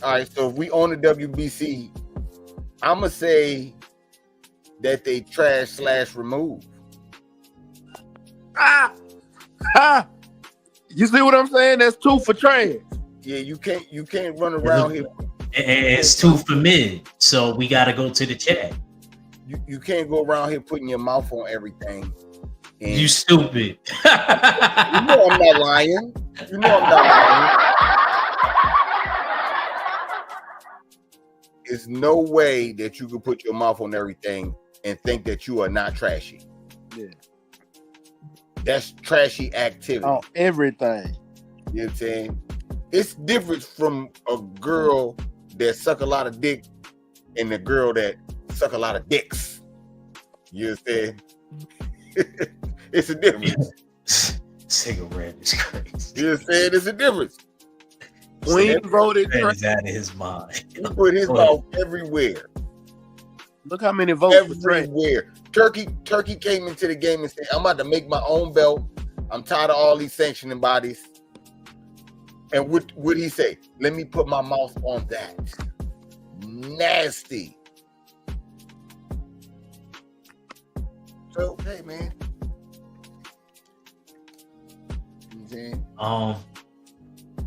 Hey, I guess we got that. I guess we got that vote. You know, you kind of came towards the tail end, but thanks for showing up anyway, bro. Even though we're gonna leave the rest of the belts where they at. Hold on, man. Hold on. Let me go. Can I? Go ahead. Go ahead. So what's the one at the bottom that's real dark? I can't see. That's Turkey's belt. Undisputed. The dark one is undisputed, man. And y'all got that in trash? I think that need to go up. Nah, that shit whack, bro. Because it don't mean nothing. Like how it look. Nah. See, but at least it stands for something, though. Can you? What does it stand for? It stands for the 4 belts, my nigga. That's all it stands for. Yeah, I know. Yeah. I know. That's good. You don't need the other 4 belts, and you ain't got to do shit no more. That's kind of what we all been saying. Yeah, has it worked out that way? No. I don't see nobody parading around with that belt. Usyk just don't got that belt and saying, he automatically just threw away the rest of the 4. The belt has failed, bro. Let's be real. Yeah. We had high hopes for it. They don't parade it around. But the concept. I don't know what you're trying to say, Red. I mean, goddamn, I would say. I mean, I guess. That's for Mac and Red. What? Because I say this. Y'all trying to save it. We not trying to save it. I like the WBC. Hey, yo, if they change the look of that motherfucker and he actually make people parade it around, it would be better. You know what I'm saying? What is this rainbow belt on the mid? Hold on. Yo, bro. I honestly wanted it to be trash, but I got outvoted. So. What is it? What's that? That's the regular belt. That's the I'm talking about next to undisputed. That's a UK. That's a UK joint. No. Undisputed, and next to undisputed is the WBA regular. Nah, B, it's just the WBA, and we ain't doing no Reggie belt. I ain't recognizing the Reggie belt. Hold on. So you ready to just get rid of the WBA? Period. Too much shady movements, bro. I ain't lying. that's the longest running belt since in boxing history. Yeah, that's a fact. That's a fact. So you can't remove that. You know why Red is saying that? They've been muddying the waters too much, bro. I know. No, nigga, you know, sometimes you know why Red is saying that, right? nowhere. Because it's Sometimes you based gotta- out of sometimes- Panama, so he's gonna try to save it. So what, nigga? Shut your mouth. You see what he doing here? He said, mouth. why would you put that in the trash? Because they just as shady as the other dudes. No. You know what? They'll put their mouth on everything. They'll put their mouth on everything. Bro, you see y'all niggas miss when we went with a fine-tooth comb through the ranking systems, and the WBCs was absolutely slop. You can't eat that. That's why they WBA. You can't eat that. I'm talking about the WBA. Yeah. That's what we're talking about. That's what we're talking about. You said that rankings was trashy? Yeah, we went through all of them. All of the 4 major belts, we went through all of their rankings, include even the ring. The ring was the first. I mean, okay. Check this out real quick. Me personally, I think all them belts should be in the trash except Lineal, which don't have a belt, and the ring and Undisputed, because all 3 of those belts actually mean something. The rest of them belts is garbage. Get rid of them. Body. I slightly agree and disagree with Mac. The Undisputed, the ring, and the Lineal shit should be elite. The IBO, WBA, IBF, and we need to switch the WBA belt and the rainbow belt, because ain't no fucking way some UK shit, because these niggas had that belt paraded around and then go get their ass whipped in the real world. That's like you know what I'm saying?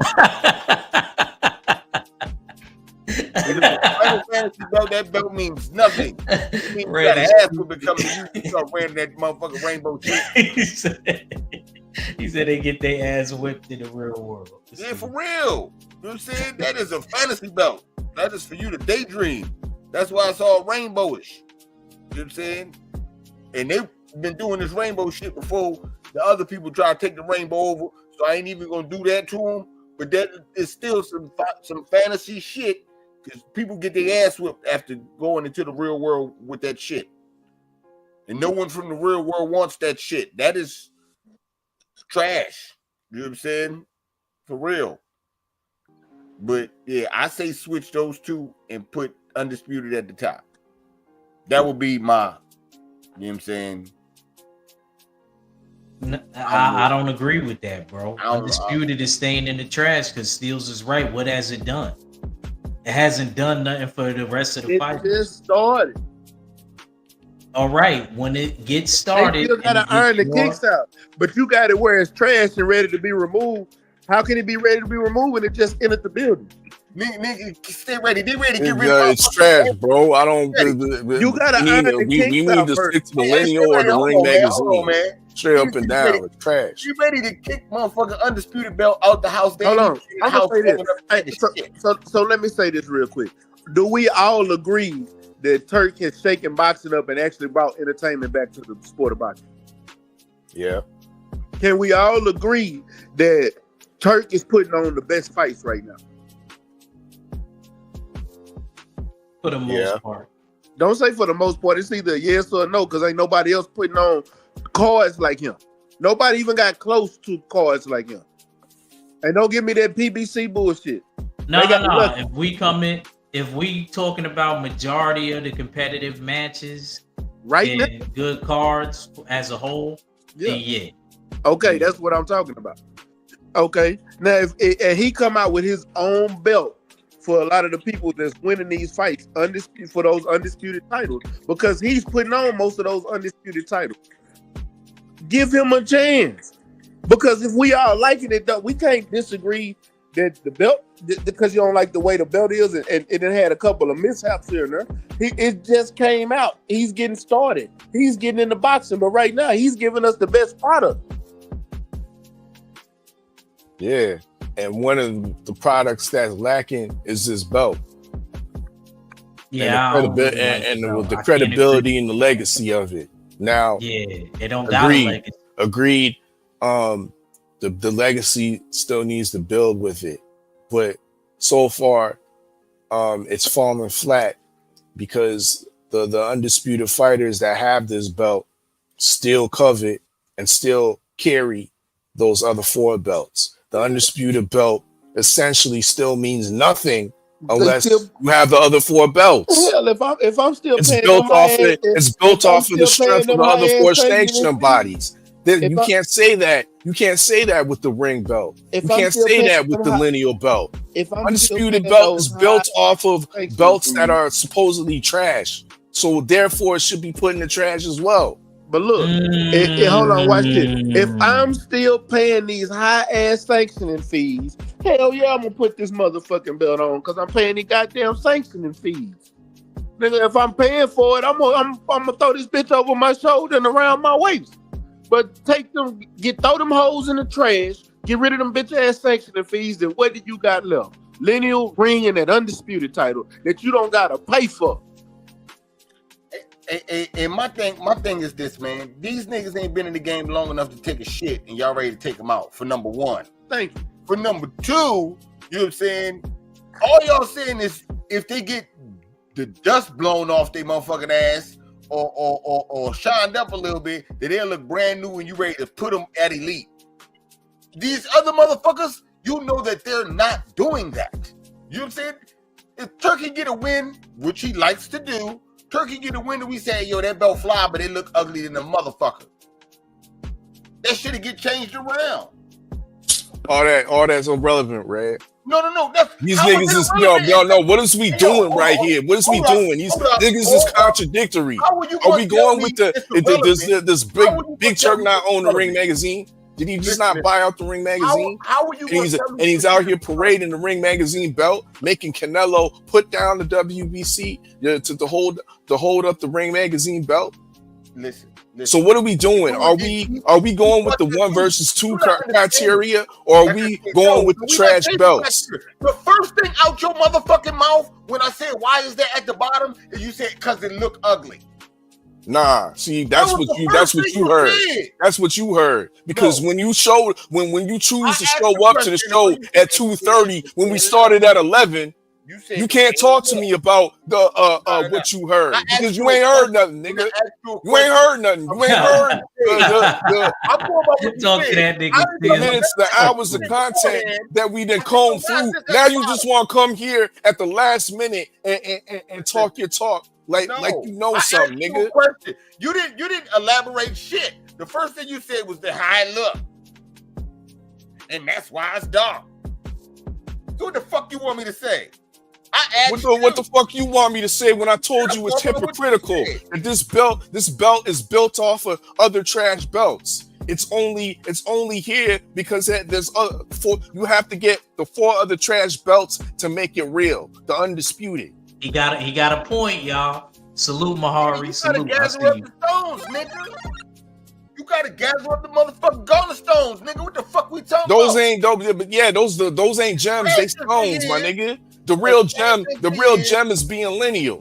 The real gem is being number 1. How do you become lineal? How do you become lineal? So what? There's contradictory, Big Turk. What is we doing? Are we uphailing the number 1, or are we trying to make a number 1 out of 4 trash stones? You trying to make number 1 out of all of the belts, nigga. But Big Turk just told you he ain't interested in the belts. TKO boxing ain't gonna have no parts and no sanctioning bodies. How do you get rid of the belts? You niggas gotta fight each other, and we gonna consolidate them shits. Thank you. So what the fuck is you talking about? Yeah. You still talk, y'all niggas talking about theories, and I'm talking about present terms. What has this belt done for us today? Nothing. Nothing. That's not a theory. That's what he's doing. No. Y'all niggas got theories, and I got facts. And the fact of the matter is that this undisputed belt is built off of 4 trash stones. Y'all niggas said it. All these 4 sanctioning bodies should be thrown in the trash. But that's what your belt is built off of. But not one have you opened up your not one time have you opened up your mouth to big up millennial. Not one time have you opened up your mouth to big up the Ring magazine, which promotes 1 versus 2. And you want to talk about because it's the way it looks. You can't do that because that was the very first thing I said. Is lineal is God tier. Hold on. Am I lying at? Hold on, Mac. Hold on. Yeah. Mac did say that. Mac did say lineal was God tier. I'm trying to figure this out. What does the lineal belt look like, and where is it at on this motherfucker? It don't have nothing. Oh, so what the fuck is you talking about? Red, just because you can't see something doesn't mean it doesn't exist. We up here, we talking about belts and what shit look like and all this shit, and then you gonna just bring up some shit that ain't got no face, no nothing, nigga. And no one debating that it's not God tier. Nigga, Legacy don't remember bloodlines, it remembers names. All right, then. So the next thing you undisputed then. The fuck is we talking about? And that's what a nigga trying to tell you. The name should be undisputed. No dispute. We need to get rid of these motherfuckers. You niggas need to battle it out so we could toss these shits in the trash. And why ain't they did that, Red? We will heavyweights. The niggas ain't they done went for that belt twice. And the belts ain't been put, the stones ain't been discarded in the trash yet. Light heavyweights. They done fought for that belt twice. And the stones still ain't been put in the motherfucking trash. So what is we doing? So we gotta figure out a way to motherfucking iron shit out and motherfucking let a nigga be here long enough to take a shit. God damn. You talking about a motherfucking the lineal. These niggas been around since forever and ain't made a belt yet. These niggas just got here trying to do right by niggas, and you ready to throw them in the trash. Ain't they about a bitch? But why does lineal have to make a belt, Red? I don't see the point here. So we know what's what. So a nigga that's just coming it's into on boxing, paper. Hold on. You asked the question, I'm about to answer you. For a nigga that's just coming into boxing, that's trying to love the sport, they know who to look at. They know what's what. That's why. And that's why I'm fine with the ring representing the lineal in a sense. Nah. I'm not. Because that's the belt. They kind of been masquerading and you've been using the lineal criteria. That's why I put more credence on the Ring magazine belt, more so than this trash ass, ugly, once again, ugly ass, non-legacy having, you know what I mean? No, masquerading as TKO Boxing's next belt. That's what it is. You know what I mean? Trash ass belt. Nah, leave it in the trash. Remove it.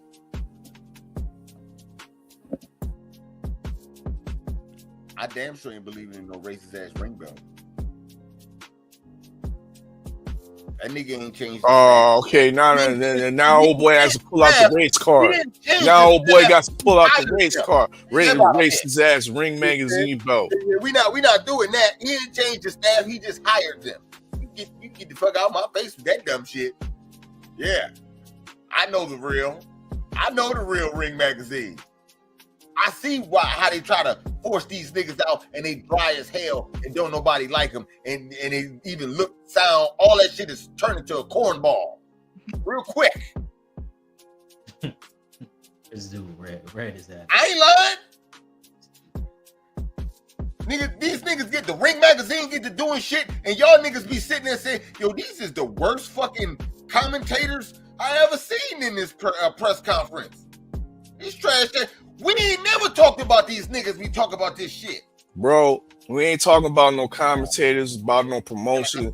We talking about the legacies of the belts. That's what I said. I mean, you going all over the place with it. You going all over the place with it. You talking about the legacy of the belts. Like I said, you talking about some niggas that need to carry some shit. They ain't doing it right. They been here for a long time. You know what I'm saying? They been here so long, we still had to come out with some new shit. Because they ain't doing it right. So miss me with it. You know what I'm saying? You can miss me with that. See? This look like the same shit. This is like a movie belt. It's what this shit look like. Look like a prop belt. And we could talk about looks. That shit look like a prop belt.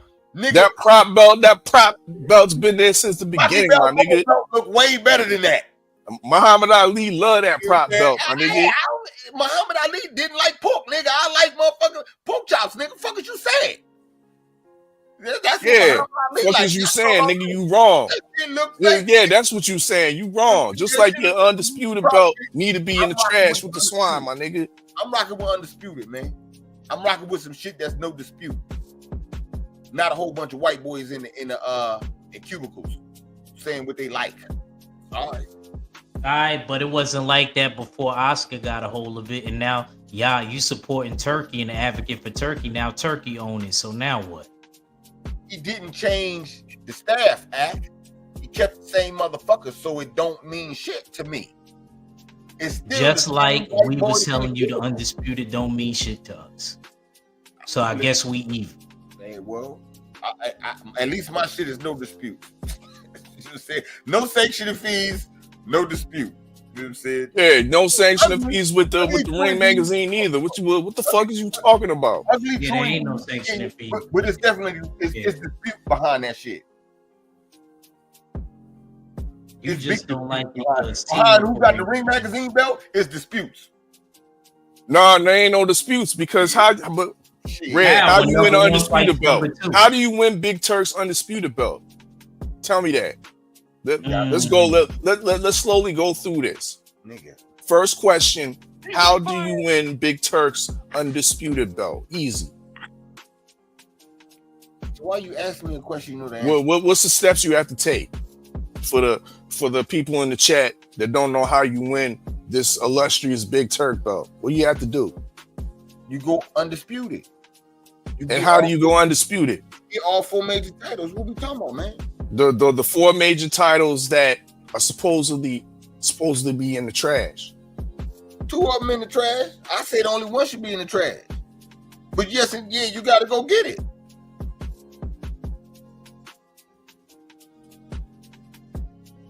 Sometimes to get the stones, you got to go through the realms of hell, nigga. Hell ain't no place you won't be at chilling. Fuck you saying? Might be my last stone I go get. Said, what did you say? I'm lost.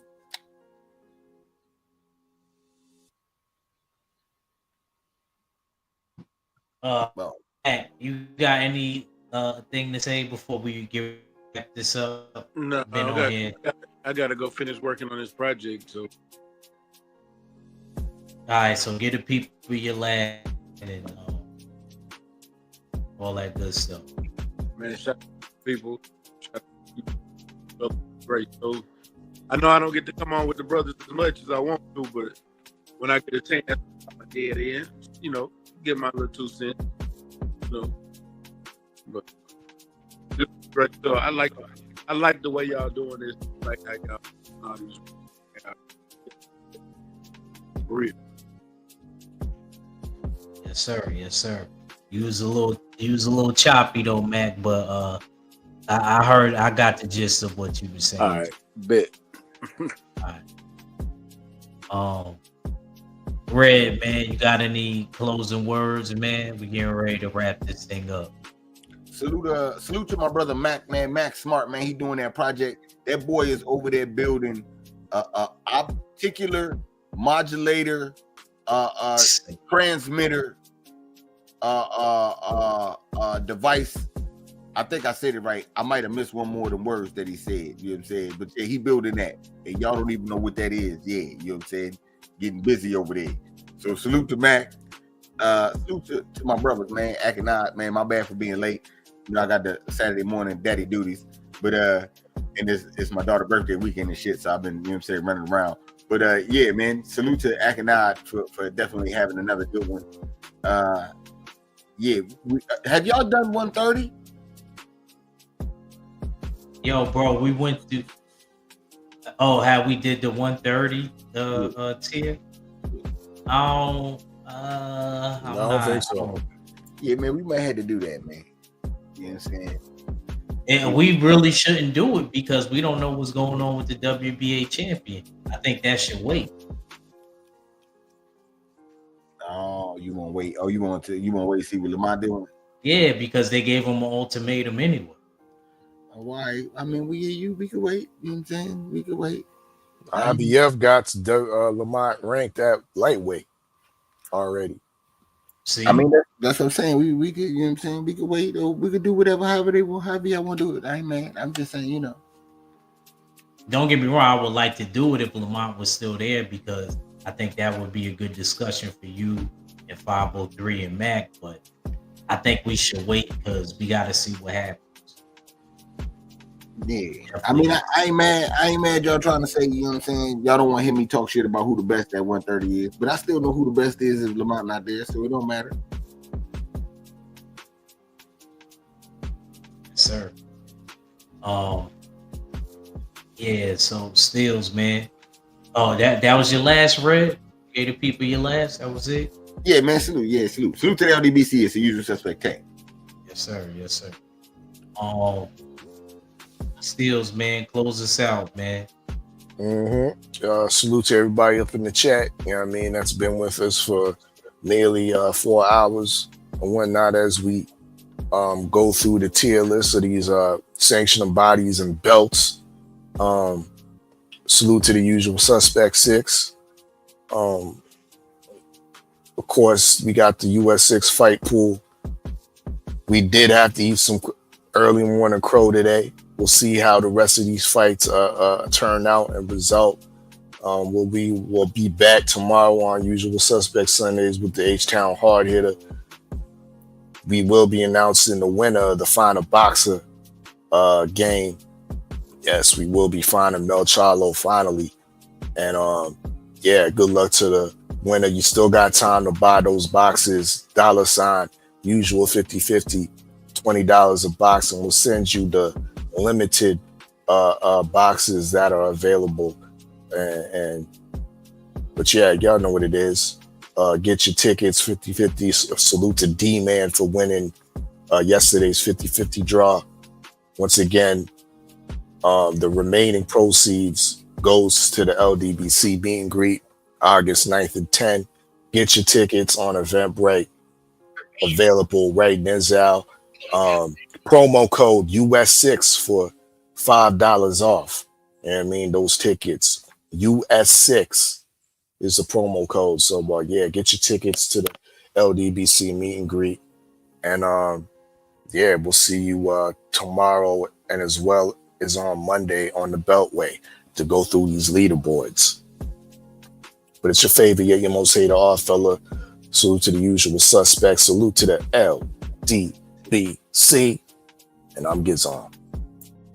Yeah, man. Yo, salute to the bros. This was fun, you know what I mean? And anytime, you know, Red or Matt come on, I can always expect some type of fireworks. You know what I'm saying? Appreciate 503 for holding it down the first half. And Mac and Red holding it down the second half, and my co-host Steels, you know what I mean, doing this thing.